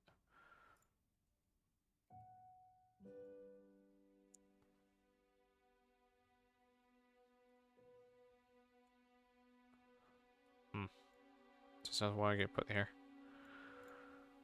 Alright, just gonna do it the old-fashioned way.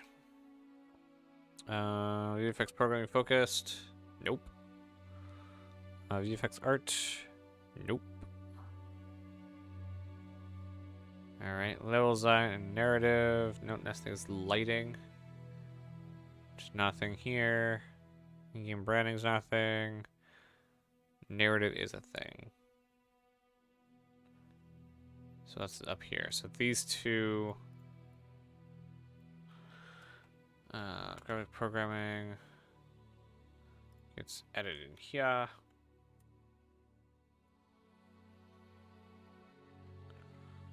Then we go down to narrative.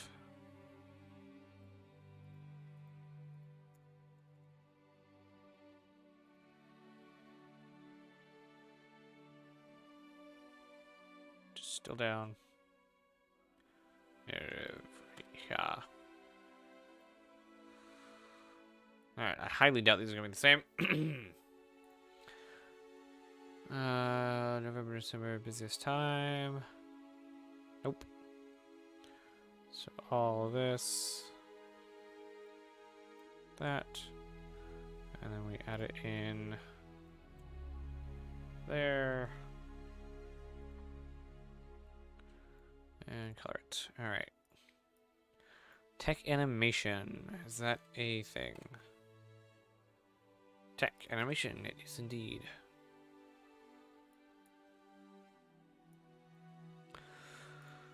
Alright, and it's not the same right off the get-go, so take that and go all the way down to live tools.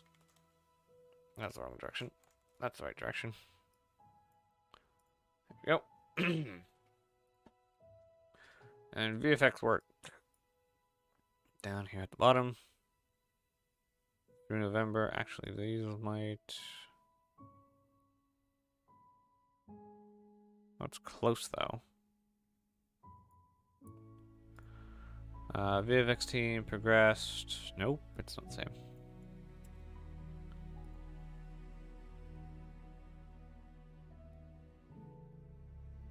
Alright, there we go. That is our... There's actually a lot that kind of went... All these ones went there. Alright. Now we have the complete list. Alright.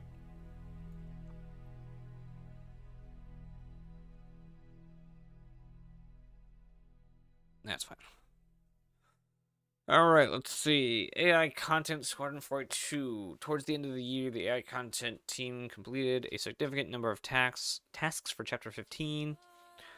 This included prototyping animation for crowds and combatants alongside developing several usables and animation sets for dejected characters around the level. Sad crew members. Sad crew members. Let's see. I want to check something real quick.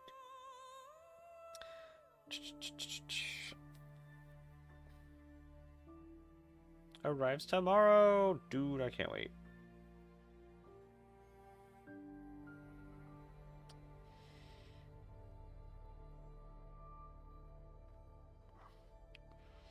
Problem is, I have no idea if it's going to work. I have no idea if my GPU is at all going to work. That's fun. That's super amounts of fun. Alright.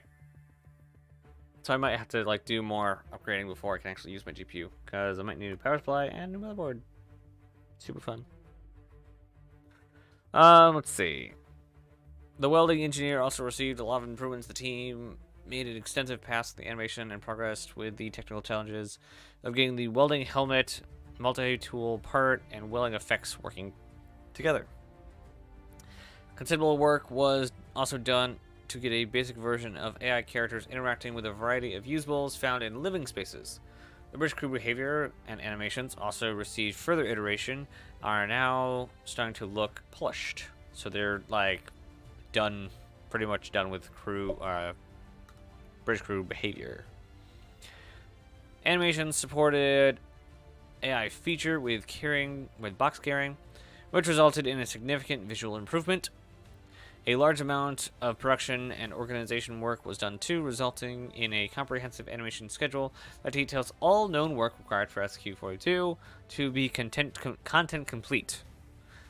As part of this, the team will now implement usables and behaviors into the final game levels earlier in the pipeline. Oh my god. That. Oh. Jared burned down when? Oh man. Oh, I cannot wait for this.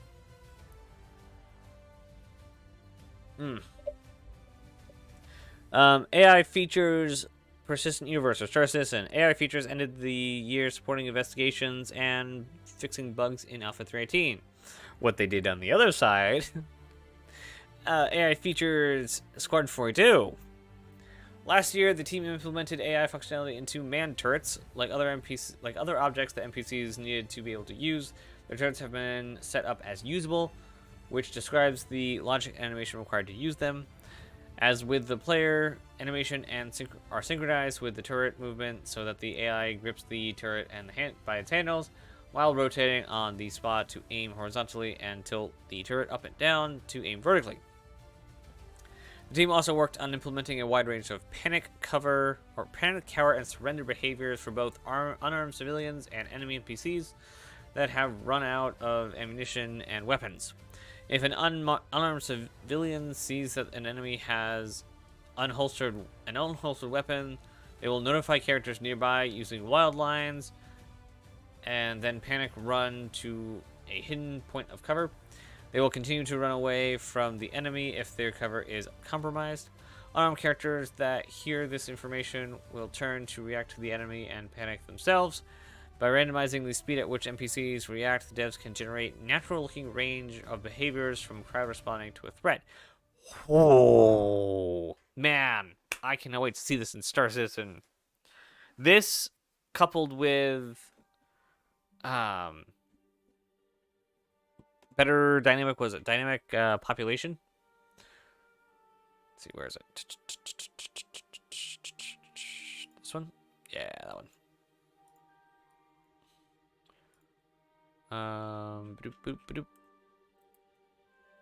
There we go. Where am I? Did they make the text shine? Oh. No, they didn't. Trevor rolls. Pop. Mutation. It's barely done. Anyway, when they put this in, and with this kind of behavior system, really cool. Armed enemies now have run out of ammo and weapon. Armed enemies that have run out of ammo and weapons will run for cover while searching for valid ammo and weapons to pick up. Again, if their cover is exposed, they will reevaluate and run to a new position. If the player aims at an armed or unarmed NPC, they will stay on the spot but turn to face the player and move through sequence of surrender animations whilst communicating with the player. As part of combat, the team worked on the medic AI behavior to allow NPCs to find incapacitated peers that need reviving and use med pens to get them back into the fight. This involved bringing together numerous existing functionalities from various areas, including the usable system, use channel to revive, consumable items, the med pen, synchronized animation between the two NPCs ragdoll into animation to allow characters to stand up from a ragdoll. The subsumption to script the behavior. The next stage is integrating this behavior with the standard react to presumed dead bodies behavior to generate more complex behaviors. Holy cow. Man, I love reading the Squadron stuff. Especially like this late in development. It is just so fun to see.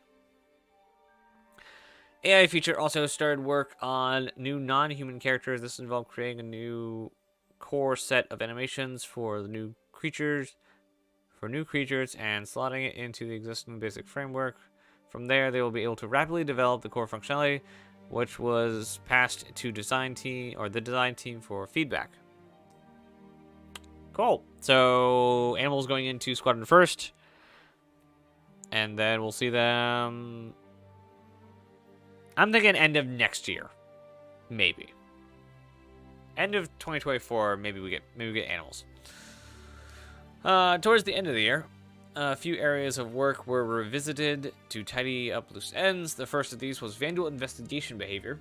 During the cat and mouse gameplay section, the Vandal will now investigate the floor vents in the room with different animations for different levels of alertness, or different alertness levels.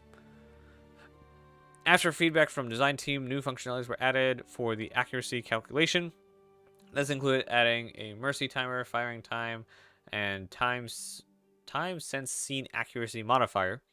The mercy timer gives the player a fighting chance to escape from heavy fire by making the AI inaccurate for a set period when the player's health has reached a certain threshold. That is cool to hear. That's actually probably going to be in a lot of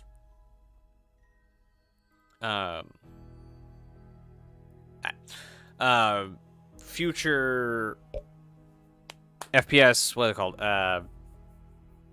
People talk about video game design videos. I forgot what they're called. Anyway, so like Uncharted does this by making sure the first couple bullets that is fired at you don't ever hit you. There's I think, was it Doom or something that makes it you take less damage the closer to death you are or something. I forget which one, but there's a ton of these sort of things where the game will cheat for you. The firing time accuracy modifier reduces the accuracy over firing periods for a similar purpose.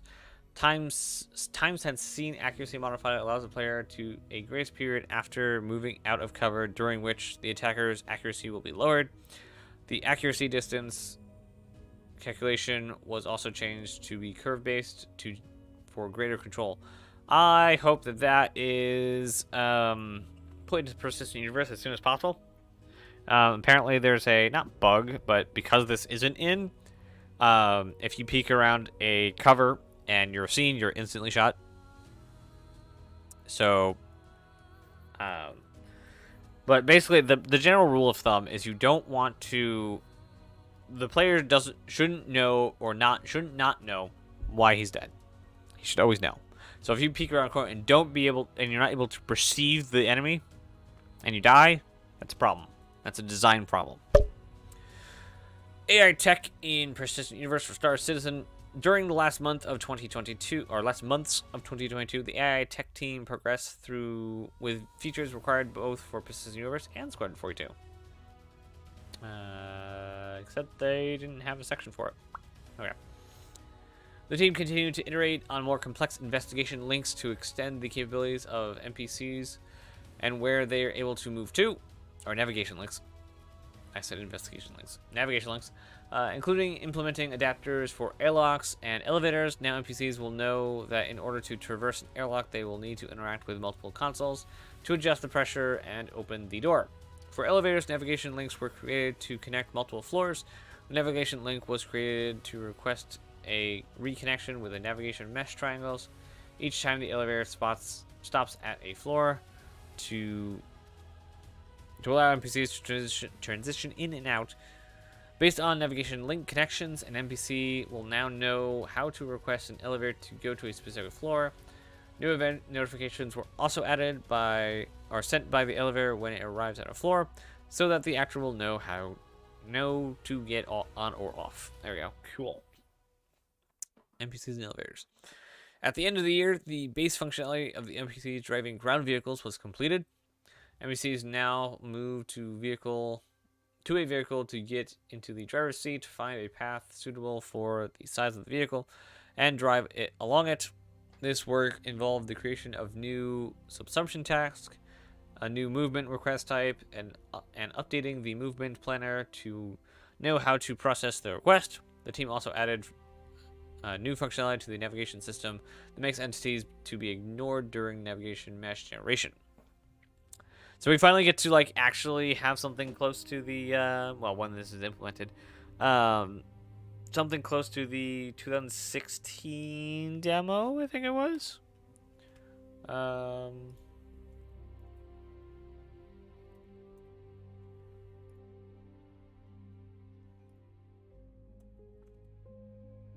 Star Citizen 2016 gameplay. Yep, the 2016 Gamescom demo.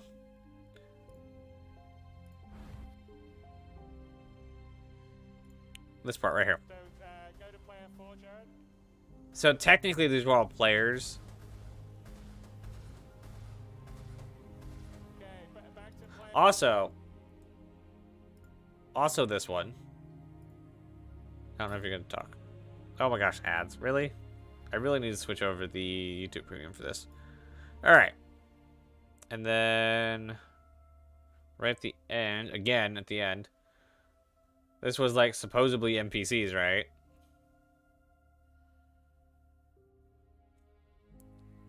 So now they can actually start doing that. Alright.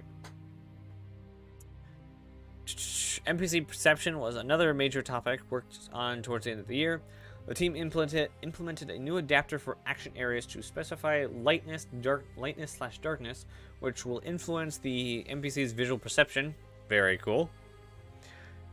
New extender to propagate engine sound as stimuli was also created, which will make NPCs aware of vehicles in proximity. This was the first step towards behavior that reacts to ground vehicles and spaceships. That would be nice, because if you ever like gone to the Reclaimer mission or any of the outposts now in the game that have NPCs at them, and you just like fly in and they just don't do anything, hopefully now they will like seek cover when a ship comes in, and then because you can just take them out from the ship, so hopefully they will seek cover if you're in the ship, or like take good actions depending on what you're showing up in. While working on perception improvements, the devs fixed AI visual perception through glass. Now NPCs will be able to detect targets behind glass and also understand that in order to shoot at them, they need to move to the other side. This will actually help the sort of problem they had in the Pyro gameplay demo. Where he actually saw one of the people on the inside, and I don't know if he was in combat at that moment, or if they would have known that he was hostile, but they can now shoot, or not shoot through glass. Yes, not shoot through glass. For locomotion, improvements continued on the sharp turn asset, and now they are triggered for alien characters at walking speed, or at walking speed. Related to this, work began on the follow tech, which will be used in connection with the buddy AI behavior. For this, team improved soft stops, collision avoidance with players, and speed handling based on the leader's change in speed. For Apollo's subsumption tool, okay, I guess I don't know what that is. New functionality was added to create and modify the subsumption master graph. A lot of feedback from designers was implemented, including the addition of an interface to create roles and sub-roles, find reference functionality, improve interaction with functionalities, and the multigraph tab, and improvements to grid snapping. Animation at the end of 2022 saw facial animation supported various trailers and other needs. They also shot motion capture for some background characters animation that will be used in the Persistent universe. All right, we're at 2 hours and a half, so that is about the middle point of the stream. So we are going to take our actual long break, and I get to go eat. And I'll probably also do some research on my computer to see if I can actually use my power supply. I'll be back in about 10 to 15 minutes. So enjoy the music. I'll be back shortly.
The what where now?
Where are the headphones? All right. Hello, Excess. How's it going? All right.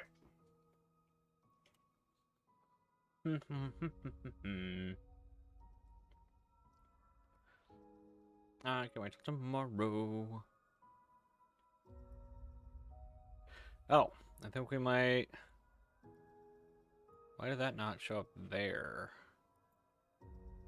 How much else have I missed? Access, if you're still here, hi. I think we might get a capital ship before Pyro's done. Depends on your definition of capital ship. No, I don't think so, actually. Because we would get whatever Polaris Galaxy... Galaxy's technically not a capital ship. Whether we're getting Galaxy or Polaris at the end of the year, it will be 4.0. I don't think we're getting anything before that. Right? We're at the point now where we're on 4.0's doorstep, Pyro's doorstep. So there's no... Like... It's just not a thing. It's just not going to be a thing. I think we're just too close to Pyro being out. Yeah, I really wonder why that's only there. Weird. Very strange indeed. Alright. So, let's get back into... Where were we? We had just finished up that. It's Animation Squadron 42. Last month of 2022 saw gameplay animation working on Vandal executions, zero-G player movement, and various animations for background life.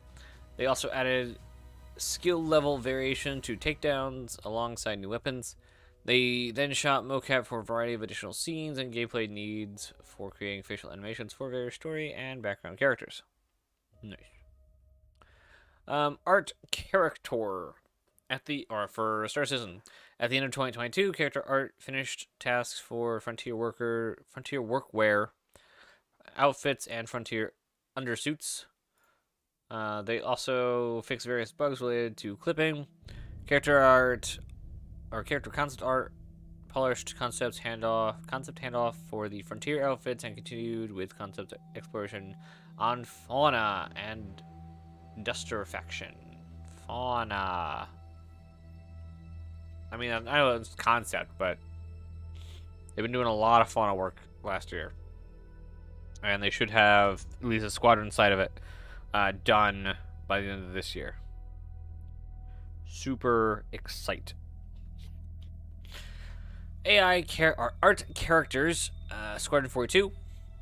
The concept art worked on tattoo and armor variation concepts for the Screaming Gelsons to help fill out the faction, and continued work on key campaign characters.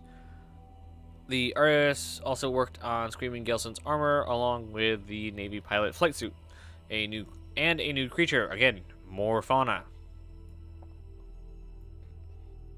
Let's see.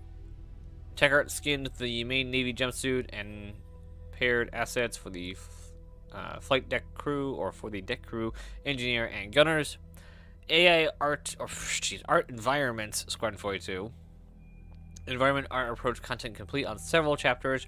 Ooh. Including chapter 7 and 11. Ooh.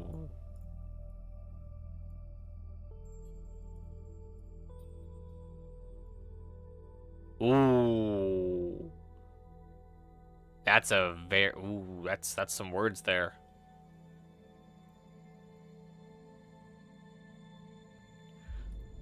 I think it's weird.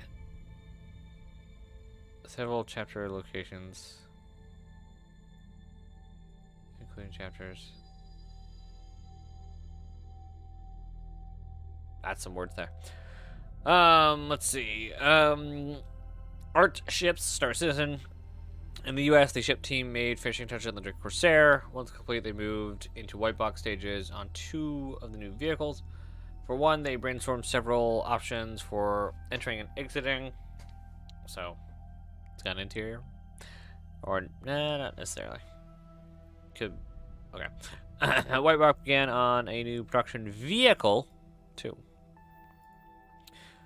The UK team completed their pass on the salvage feature, ensuring all major visual and gameplay issues were resolved for ship exteriors. They also began work on the Crusader Spirit, which progresses through White Box phase. The biggest challenge has been ensuring that the escape raft for the VIP variant is fully functional at this early state, so we can avoid extra work in the future. Ship team. The bulk of White Box work was also completed on an unannounced vehicle, and the development began on an all-new small ship. Interesting. We got this very nice piece of art. I don't know what planet that is just by looking at it. I feel like it's Microtech, but I don't know. Let's see. Community. The community team started in November with the Cargo Refactor AMA, which included details of the soft death mechanic.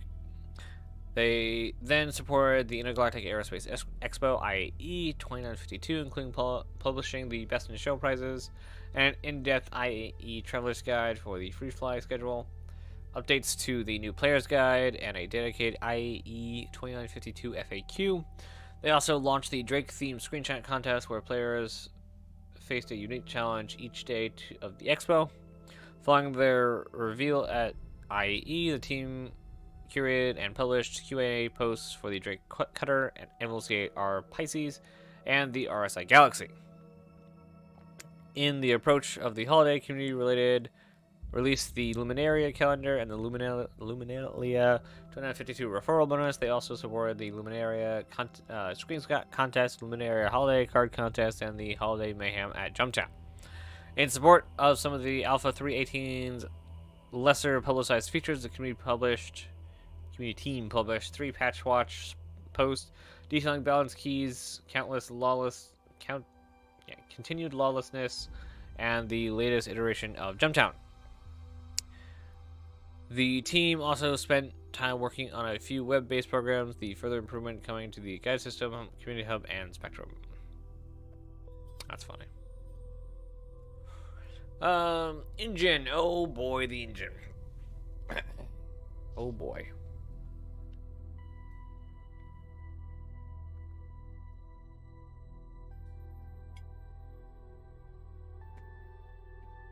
Okay, it's almost 11 o'clock. I just now finished coffee, so.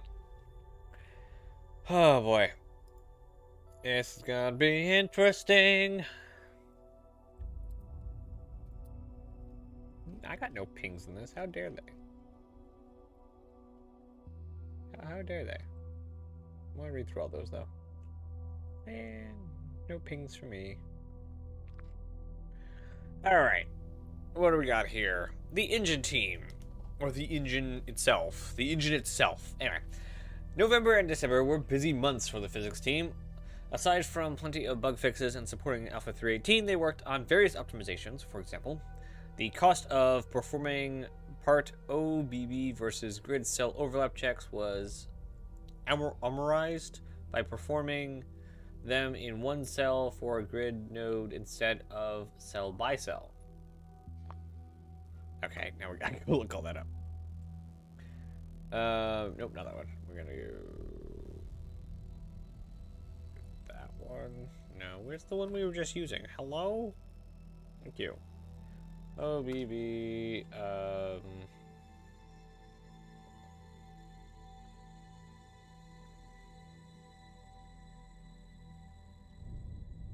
is there a file?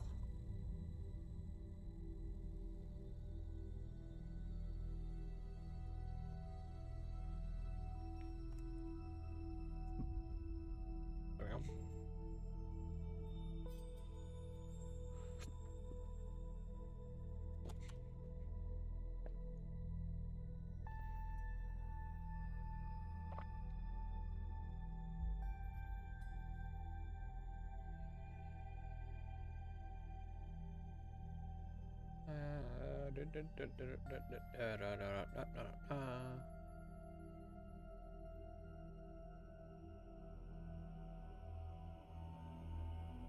Given a model, we pre-calculate or pre-compute a hybrid hierarchy representation consisting of uniform grids, entries, a tight-fitting oriented box.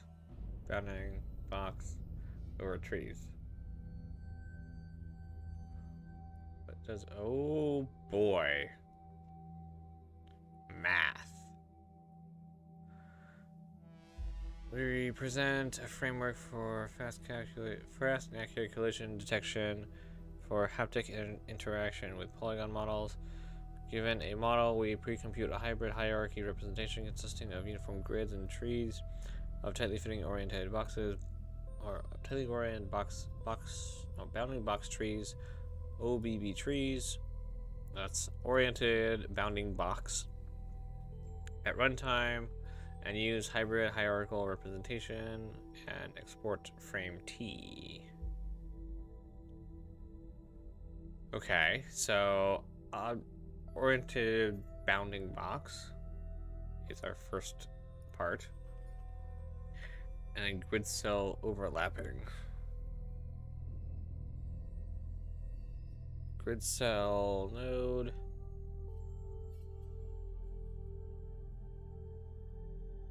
Consciousness? What? What? Oh boy. Yeah, that's medicine. That's not helpful to us.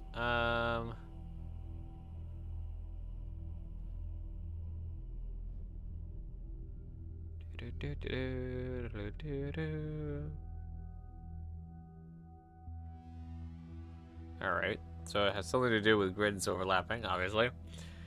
For example, the cost of performing part OB object or oriented bounding box versus grid cell overlap checks was armorized. I don't know what that means either.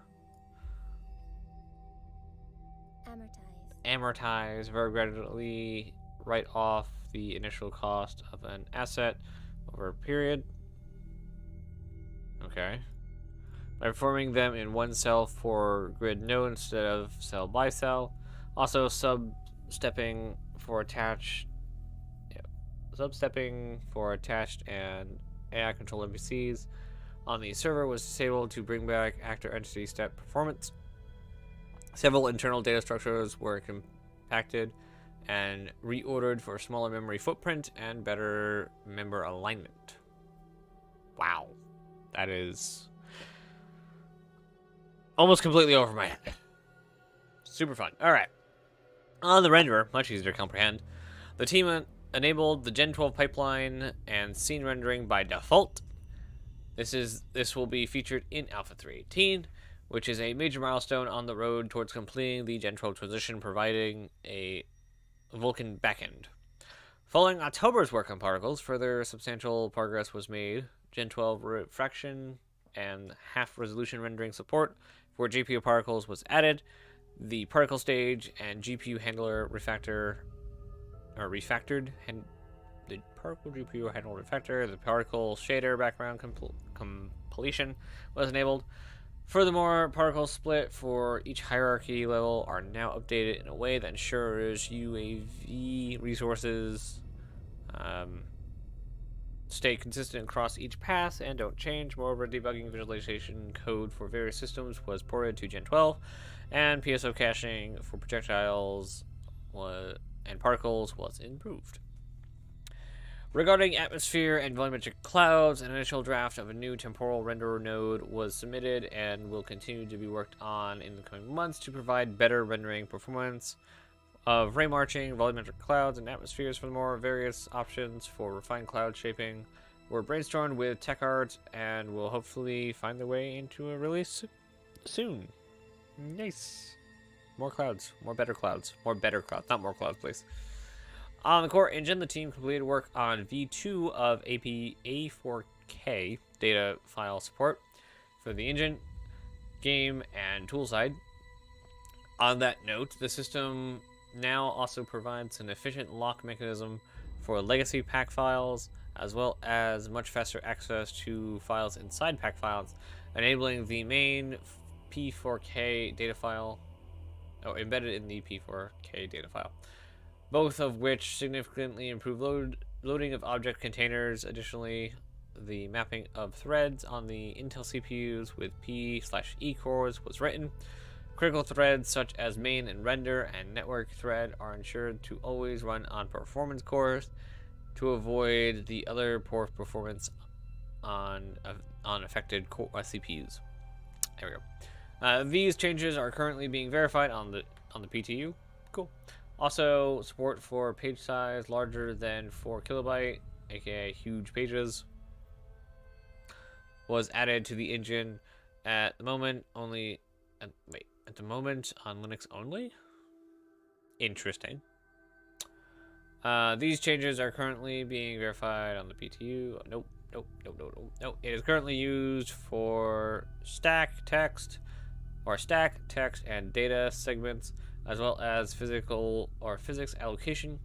Using a huge page reduces the pressure on the TLB cache, the part of the CPU translating virtual to physical addresses, which would help with performance.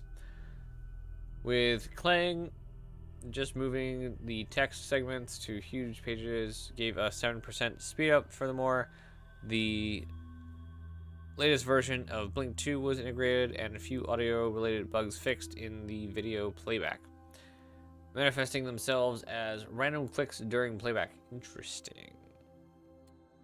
Another area that progressed well was the remote shader compile server used to build shader cache, etc. Due to the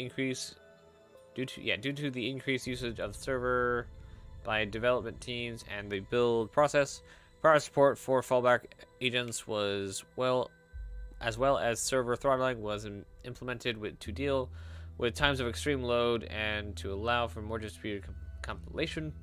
At this point, it also made sense to rewrite various parts of the code to allow for more robustness, better logging, and increased performance. Lastly, shape unification was completed in the entity area support was added. A copy-paste bug in the entity aggregate manager that caused a lot of unnecessary memory access was fixed, and viz area loading was refactored for both support branch conversion from previous versions of serialized viz area data. The remaining time was spent supporting the Alpha 318. Cool. Alright, features Arena Commander. This one's an important one. The majority of the team's end-of-year focus was on making final improvements for Alpha 318. Work continued on a classic race refactor, including taking the Snake Pit, Euterpe Icebreaker, and Miner's Lament course to playtest state. This allowed features to collect feedback from areas to several other teams. A refactor of the race manager and checkpoint system then began, with the aim to create more robust future-proof system that can be used by the PU teams to create races around the verse. Design also began developing additional variants of the holographic checkpoint and directional arrows for each track, which will vary in style to best suit the setting. Finally, for racing, work was complete on the Old Vanderveld, Recold Memorial Raceway, and the Delford Link racetrack. Improvements were made to the new front end, including a new window for game mode selection, an updated style, and restoration of single player using the rewritten lobby system that also supports multiplayer. This allowed other teams to use the new front end Arena Commander feature stream for greater feedback. Where's the single player? Or is that just single player, or is that because you can do Arena Commander single player. Anyway. Investigations then began into adding turrets to the Jericho Station and Dying Star maps to assist or hinder players in Vanduul and Pirate Swarm gameplay modes. Okay. Work was also done to speed up the ease and process of taking locations from the persistent universe and have them featured in maps in Arena Commander, which is currently being used for several upcoming racetracks. Probably just going to take them and make the racetracks playable in Arena Commander. The team supported the soft F feature, a refactor of the Game Rules Rounds module began, which allows Star Marine's Last Stand mode to have multiple rounds. This refactor enables it in all game modes should the design team choose. Dual mode will be the first to utilize this and will allow players to begin a new round with a restock of ships after each kill. Work was also completed on the rework system used to ban or allow vehicles and weapons each game mode. This system provides greater customization for the developers, such as setting up a new mode that only allows a certain vehicle. This is used in Alpha 3.18 during the filtered dual mode, Squadron Battle, and Battle Royale to only allow small and medium combat ships. The first pass of the new death camera, which points to the player that killed you while you were moving and zooming dynamically, was submitted and enabled for all game modes too. Finally, work was submitted on an unannounced update to Classic Arena Commander mode, which will be further detailed in the coming months. That's a very interesting tease there.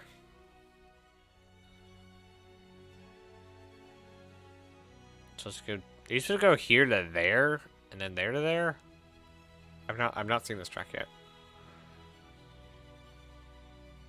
Feature character weapons. Throughout November, the team added support for tractor beams snapping boxes into cargo grids. This included a holographic preview to assist the moving loot into a ship. They also revisited the feature behind dragging an unconscious body into a medical bed. This was being made more generic so that bodies can be placed into other appropriate sized objects. As part of this, several improvements are being made to flow itself to make more robust and forgiving. Are we stuffing bodies in boxes now? Is that what's happening? The team also supported the upcoming patch release with improvements to the player respawn and reconnection flow. Additional time was spent ensuring all new UI features are working as expected. The team then investigated logs for a bug that caused the inventory UI to load indefinitely, with multiple fixes being added to the build. On the technical animation side, additional features were added to the inverse kinematics IK system to allow more of the mocap performance to come through. This will help when adjusting limbs via IK, doing actions such as pressing a button or manipulating weapon attachments. These kinds of IK-driven adjustments are required to avoid enforcing very strict metrics to environments, weapons, and gadgets. And this is part of the work to make sure that everything you do in the game is done by your character. So if you change like a scope on the gun, you actually take it off and put it like in your back or backpack or like on you or whatever. Or if you press a button in the console, you actually go to hit the button. Yes. Hello, Echo. How's it going? Man, I don't know why,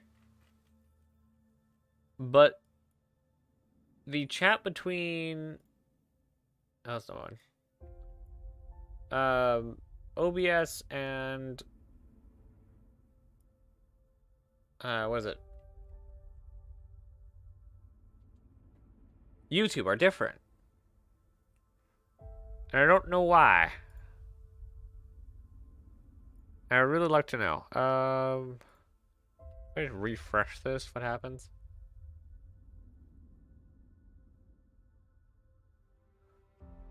Okay.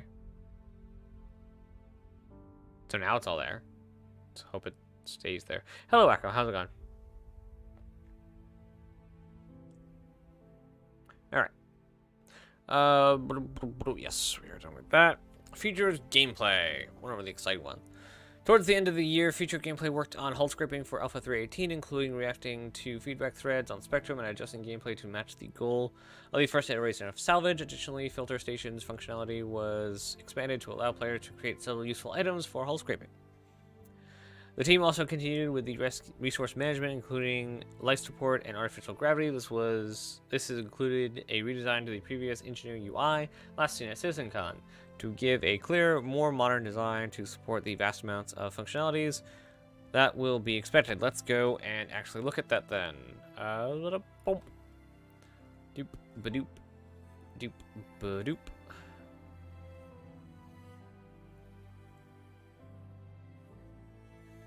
Citizen. Star Citizen. Now it said last year's UI. Did it mean?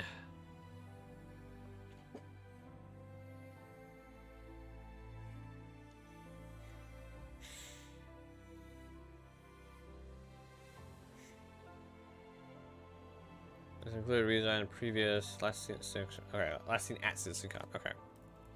So should be just back in the CitizenCon stuff. And my cat wants in. Give me a moment.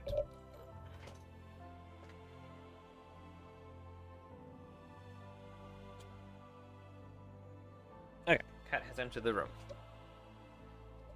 Thank you. All right. Let's see. What's IE stuff?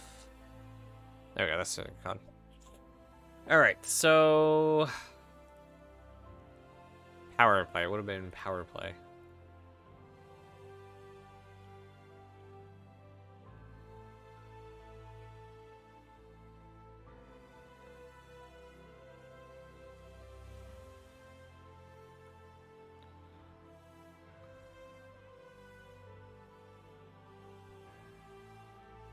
There's that window, but that's a debug window. There's that window, but that's a venting window. I believe they're talking about this.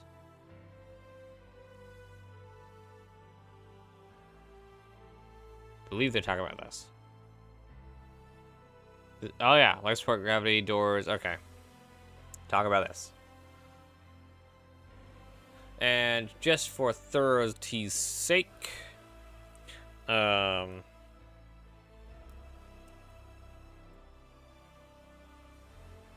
resource management. This is where we are currently.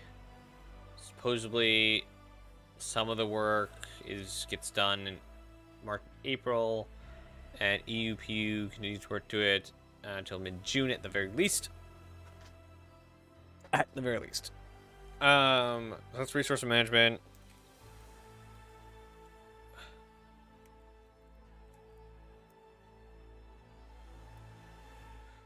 Life support tier 0 is being worked on again the same amount of time.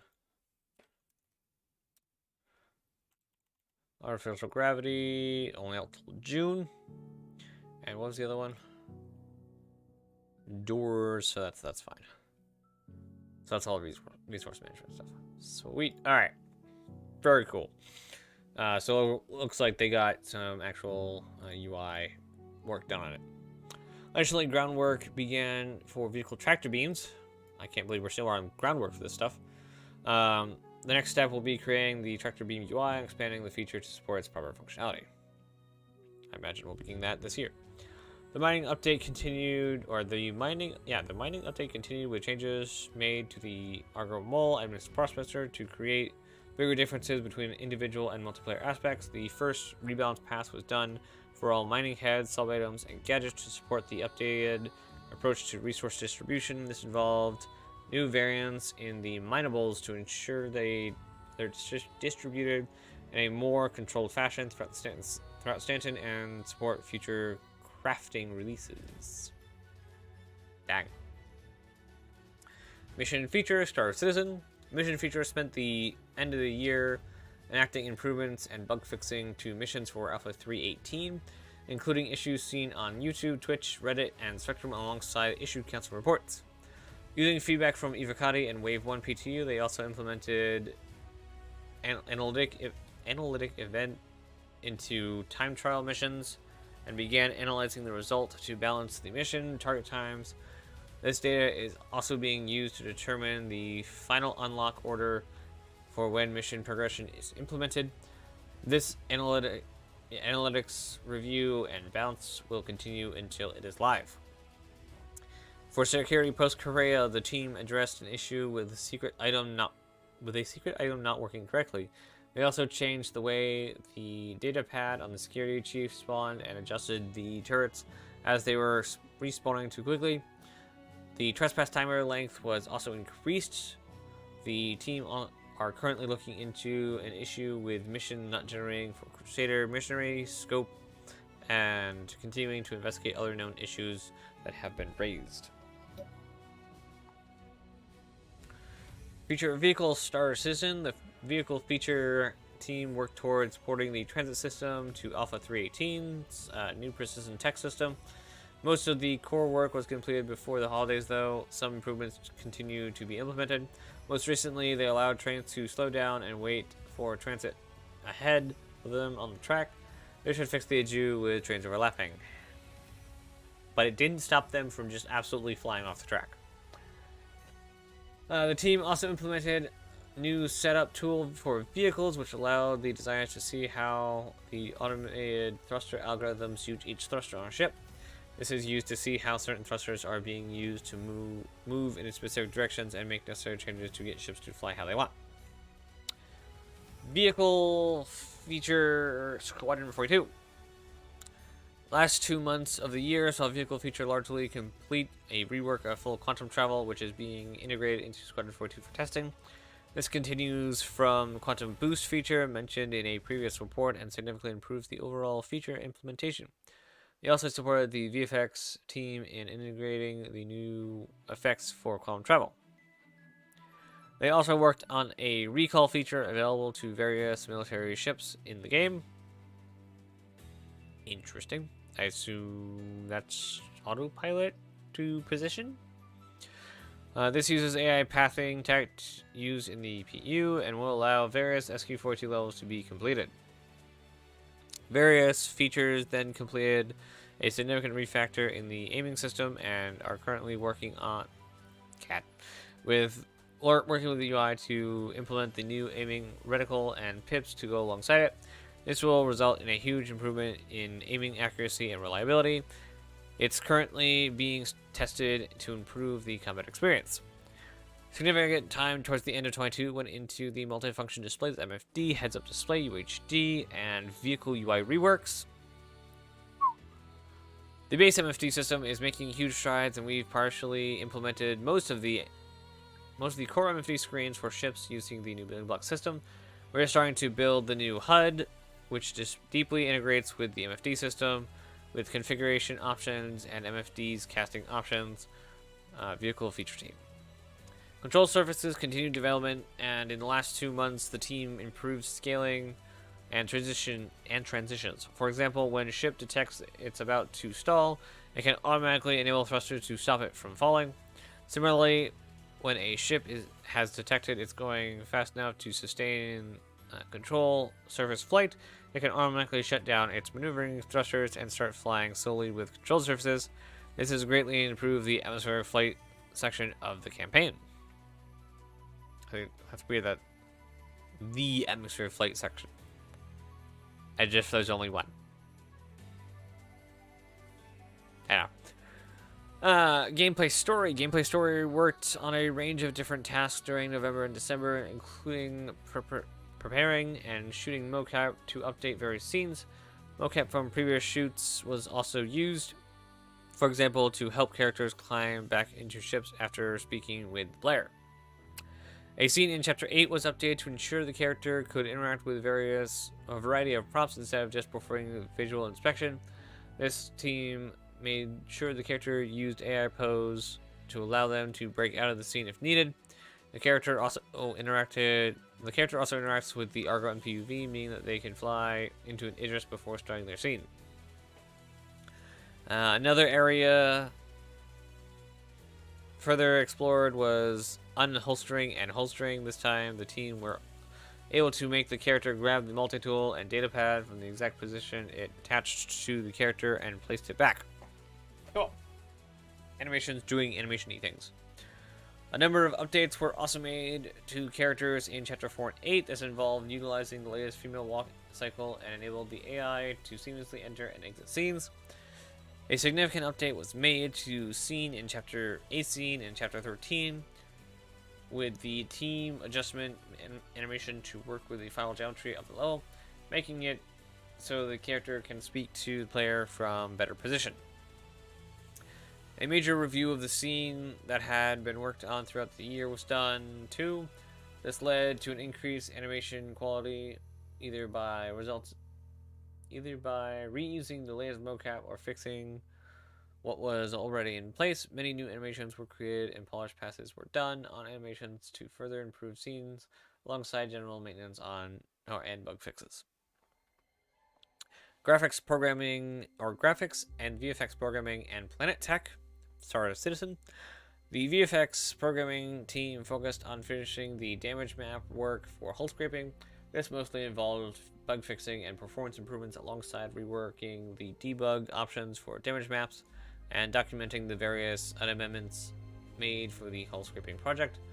Improvements were also made to visuals, networking, serialization, and damage maps in various edge cases found during the PTU testing. The Planet Tech team focused on polishing river tech and improving resource streaming performance with the new and more aggressive threading model that guarantees a stall-free experience. Additionally, maintenance was done to stabilize the Rastar tool. More recently, work began on the Asteroid SDF to introduce support for the new primitives. The team also progressed with hardware-assisted terrain instancing to improve the CPU submission time footprint. A new local space for terrain vertices representation was introduced, which will improve floating point precision and accuracy or inaccurate other internal operators. Finally, the team began looking at off-screen techniques to achieve a localized water simulation model for water object interaction. Graphics and VFX programming, Squadron 42. The VFX programming team began implementing new quantum travel and boost effects. These effects are now in a basic functional state that are triggered at generally the correct time. Work will continue to expose timing controls and implement the functionality for adapting these effects to any size ship. Work on the fire hazard system is ramping up again, starting with the implementation requests for controlling fire and propagation for design purposes. On the visual side, the team are currently planning out the work required for reaching the visual goal set by VFX art. Level design, Squadron 42. The social team progressed well in the final months of 2022, including continued scene work on their assigned chapters. A new onboarding documentation was also created to better support new starters. This is an image called Outpost.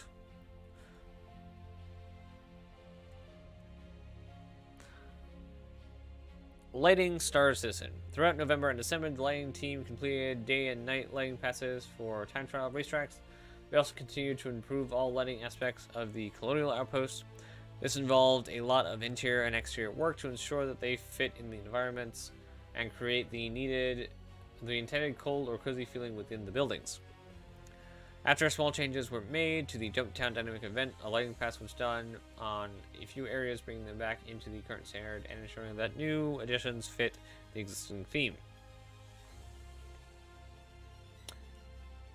In-game branding, Montreal.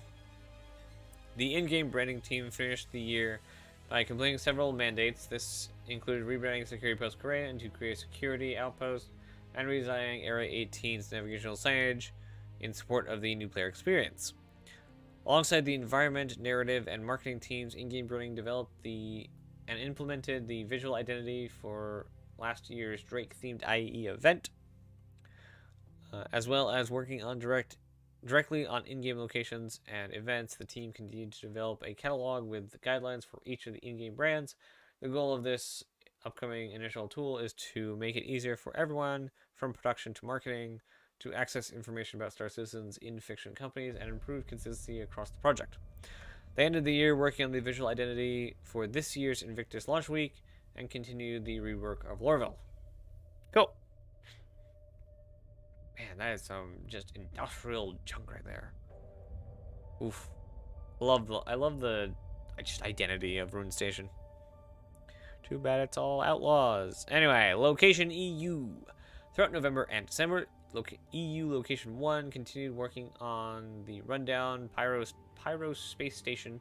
With more designers now on the team, they made great progress on the layout of each room and are currently exploring interesting gameplay options across the location. EU Location 2 worked alongside the US-based PU team and added new cargo elevators into existing hangars, which will be used during the updated cargo gameplay. Pre-production. Okay, well, let's take a break there and look at freight elevators.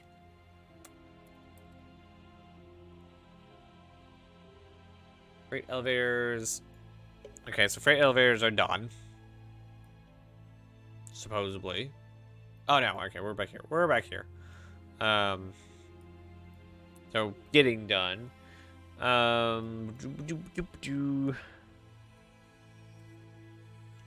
Not Argo, cargo. Cargo system impactor is assumingly done, and then that was done a while ago.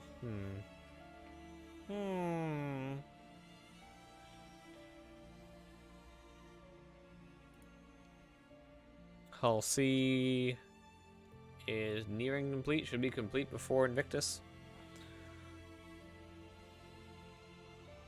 Let's see if that's broken. Nope, seems to be up to date. It's good. All right. Yeah, 319 could come with some pretty interesting stuff. Pretty interesting stuff.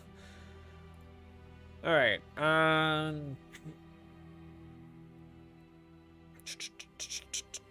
Oh yeah. Pre-production of the local law office began, which will be essential for several upcoming gameplay loops. They also worked on IAE and new player experience, the latter of which involved improving existing landing zones for new visitors. EU Sandbox 2 wrapped up the year with a further exploration and experimentation for underground facilities. They also finished the Sand Cave visual target, worked to set the benchmark for rock caves in the Persistent universe, and began looking into improving and adding to Microtech's forest. Interesting. So what does that have to do with this? Is this underground facility stuff? It's just a hangar section. I don't understand what this is, except for like there's more props. And also these bars come down all the way to here and don't disappear into the floor. Oh, is this a new door? Is this a new module for the hangar? This is a cargo elevator. This is a cargo elevator. Aha. Aha, okay. That's cool. Okay, I can see it now.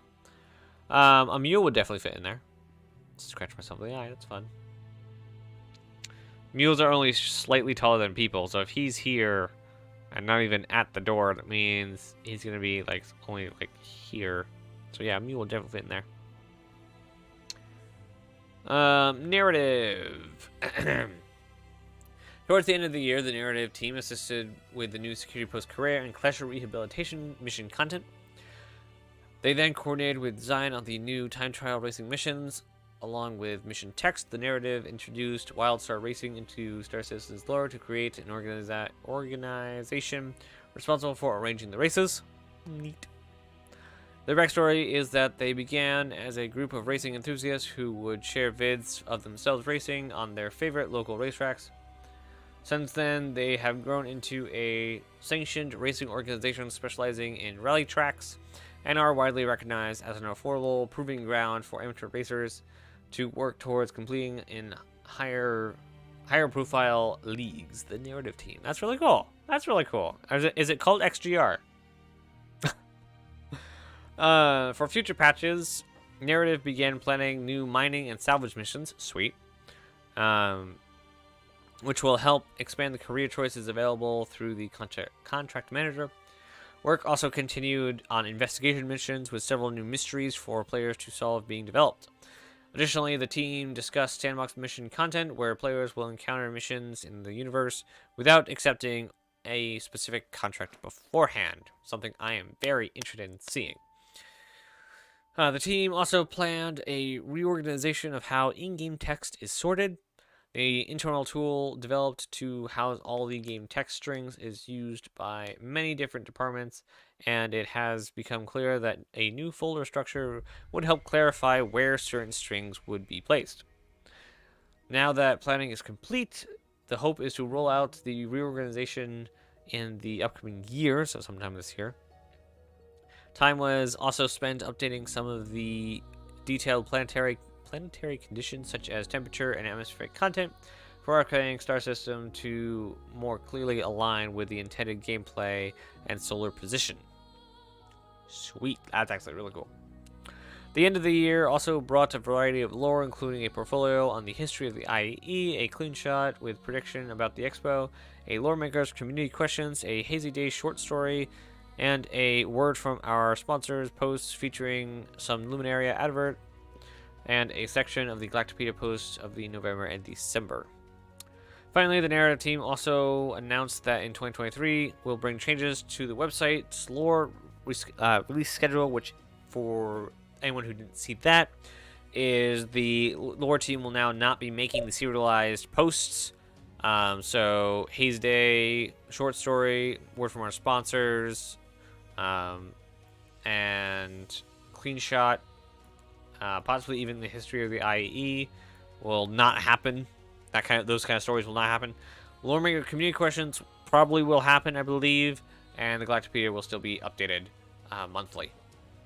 The reason for this change was to make sure that their focus is not on writing stories for the website, but actually working on the game that they're trying to produce. So hopefully, over the next year, we will have a lot more lore in the game, whether that be characters talking about it, or more lore, signage, or whatever that happens to end up being when we get there. There's apparently enough for the lore team to actually focus on the game. Not just Squadron 42, but also Star Citizen. Narrative Squadron 42, November and December were busy months for the narrative team. Firstly, they had a week-long performance capture shoot in the UK to close out capturing wildlands for one of the enemy factions, as well as narrative content scenes for a set piece. They also picked up content to support the new dynamic conversation system that will provide exciting opportunities for NPCs to chat with each other.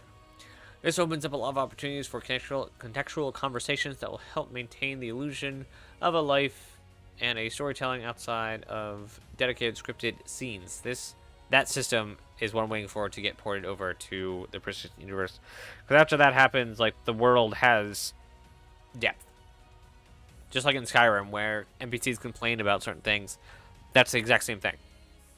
NPCs will just have these random things that they talk about, and which can change over the course of a year. So if we're getting up to, let's say, Invictus. So let's say that next month or so, 318 releases, and NPCs where you start to hear a couple of them, like, maybe talk about the Invictus is coming up, and they're super excited to see it.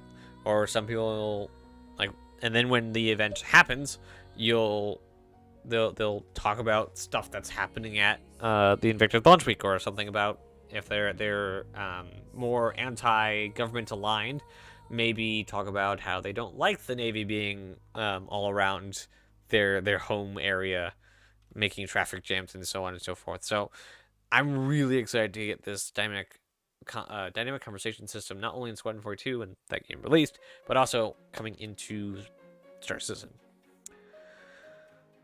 Let's see. The team continued to hold reviews with the various design teams to develop updated scripts and provide placeholder recordings. This ensured lines are not only created the right dramatic beats, but also clearly indicate what the player is meant to do in order to progress. Nair also met with characters to ensure that all necessary costumes have been requested to support the various chapters that specific NPCs appear in. Based on the scope of the script, it shouldn't come as a surprise that there are a lot of characters that the player will meet over the course of the game. This list is complicated by the fact that some of the characters will have a schedule that will drive them from work to rest, necessitating a variety of clothings to be available. The narrative team. Interactable. The Interactable team continued their work on creating more advanced and unique assets, including stalls that can be found in the rundown station. I'll just call it Ruin Station. Prototyping continued work on deployables. These assets take a long time to figure out and overcome unforeseen challenges that are presented by other teams to ensure that they do not hinder gameplay. The Interactables team.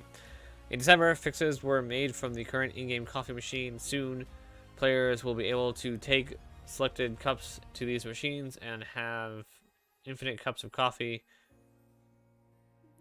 Period. It's the Interactables Persistent Universe. Progress was also made on new template for an asset that will be integral to bounty hunting, which is running alongside Environmental Arts Bounty Hunting Office. Finally, these teams started pre-production on lootable contents, including improving the current loot pool. Nice. I imagine this is handcuffs or restraints.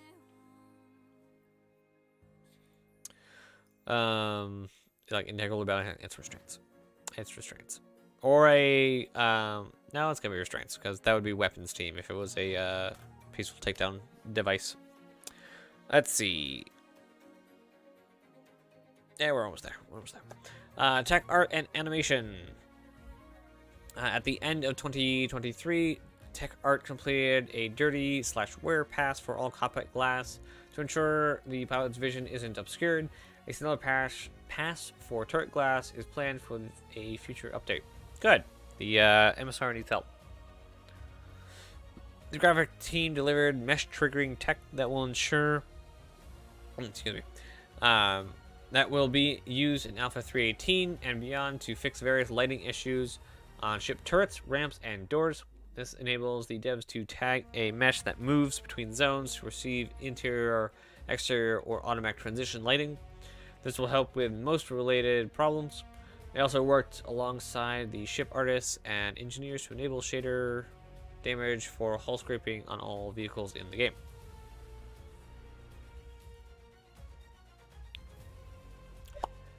In the ship pipeline, the team closed out the Drake Vulture while the Corsair Cutter received updated debris. STF volume, landing systems, viz area/portal optimizations, new segments, segmented turret, viz area and turrets, and local grids and lifts for each ramp. The team also further development on the Mystical Seas interior walkway animation, which syncs with the exterior hull transformation animation. The final walkway will be a skinned asset with 10 sliding rings connected by stretchy tubing. Stretchy tubes. Tech animation spent the year's latter months focusing on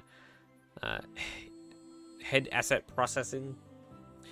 We've been taking some long overdue actors and starting the internal processing procedure to create their likenesses.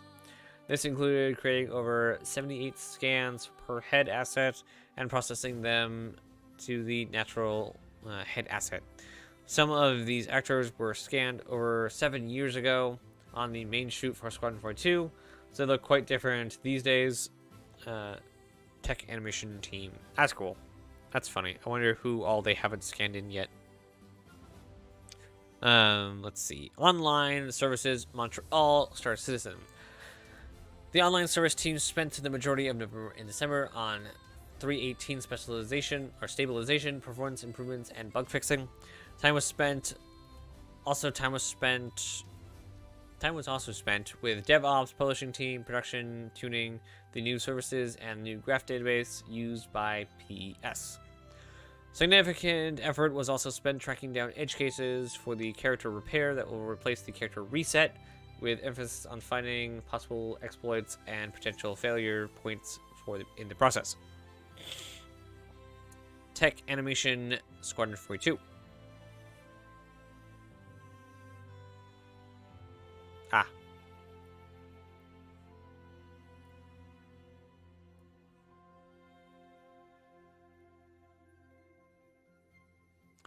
Tech animation spent the end of the year processing heads.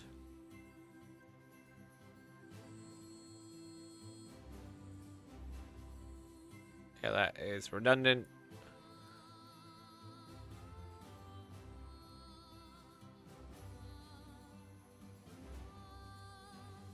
Okay.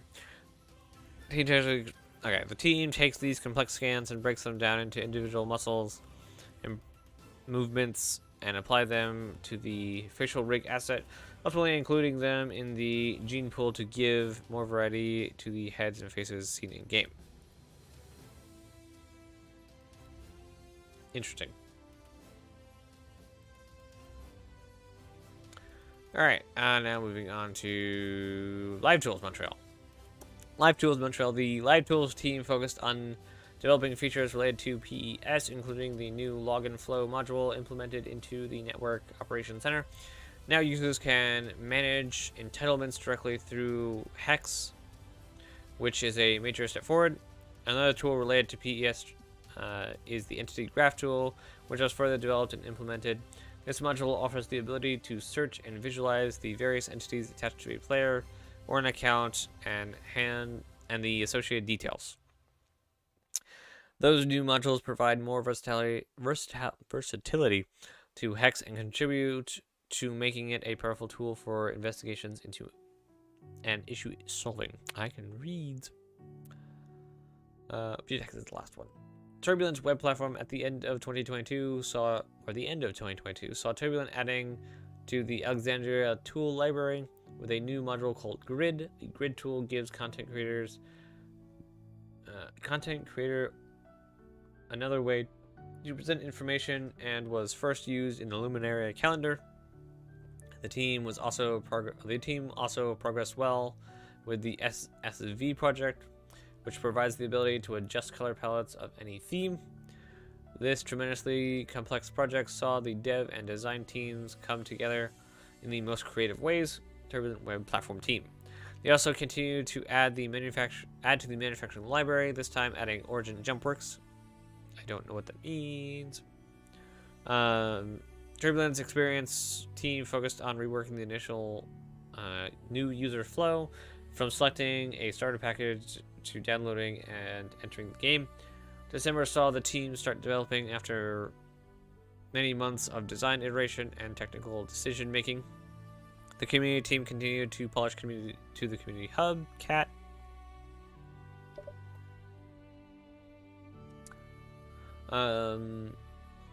With a majority of new features set to be released in early 2023, including better connection to large events and player-generated content. Finally, for Turbulent, the architecture team put numerous hours into the PHP 8 upgrade. After 6 months of making it hit the production environment, and was warmly welcomed by the wider development team.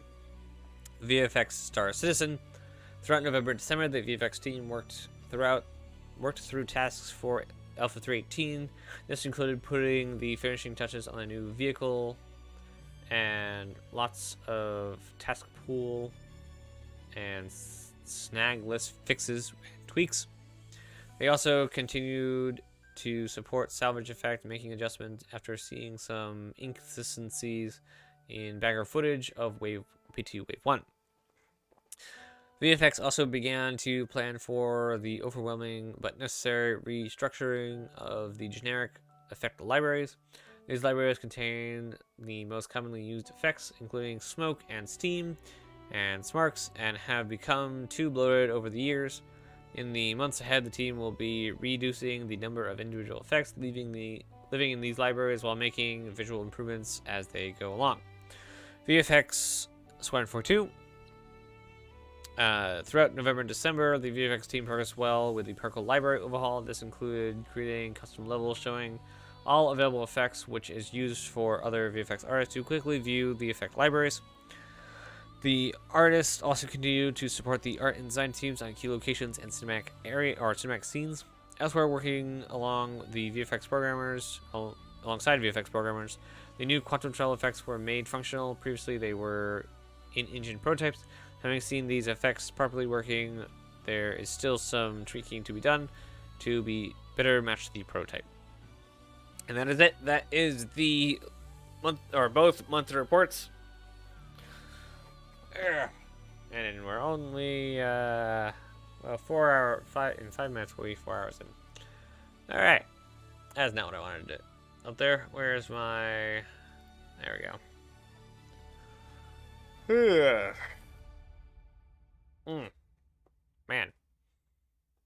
that was a lot.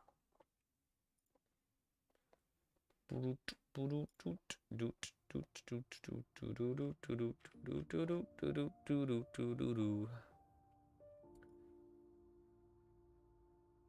right.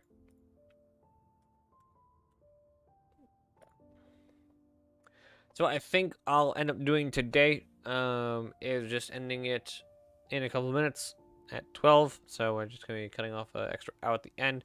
Mostly because I'm not sure what to do. And yeah, it's a thing.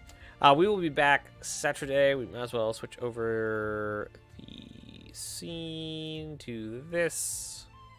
There we go.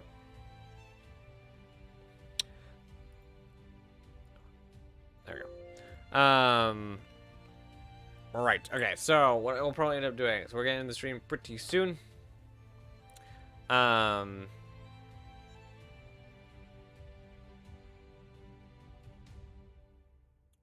interesting.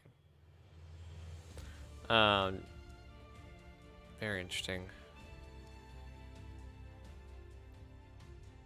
It shows up there as a but not in any of the other screens. Anyway, so the next 2 days will be off days for me. Why is my sushi upside down? How did my sushi get upside down? Anyway, we will be back Saturday with more building the Argo Bulk or designing a Star Citizen ship. That will be on Saturday. And then I have no idea what happens on Sunday now. I'm still working on a schedule. So that will happen. So off for the next 2 days, and on Saturday we have that. A video should be coming out Friday, assuming I actually get work to happen tomorrow. Oh boy, we only have one more day. Oh boy. I don't know if I'll have enough time to play with my GPU tomorrow. That's gonna be interesting. Yeah, that's gonna be fun. 1, 2, 3, 4. I only have 4 hours tomorrow. No time. That's super fun. All right. Well, it's been fun, everyone. This has been the first stream, which is kind of an odd one, on my new channel. I hope you all have enjoyed it. Thank you everyone for stopping by, and I'll see you guys hopefully Saturday. Have a good one, everyone. And as always, be kind.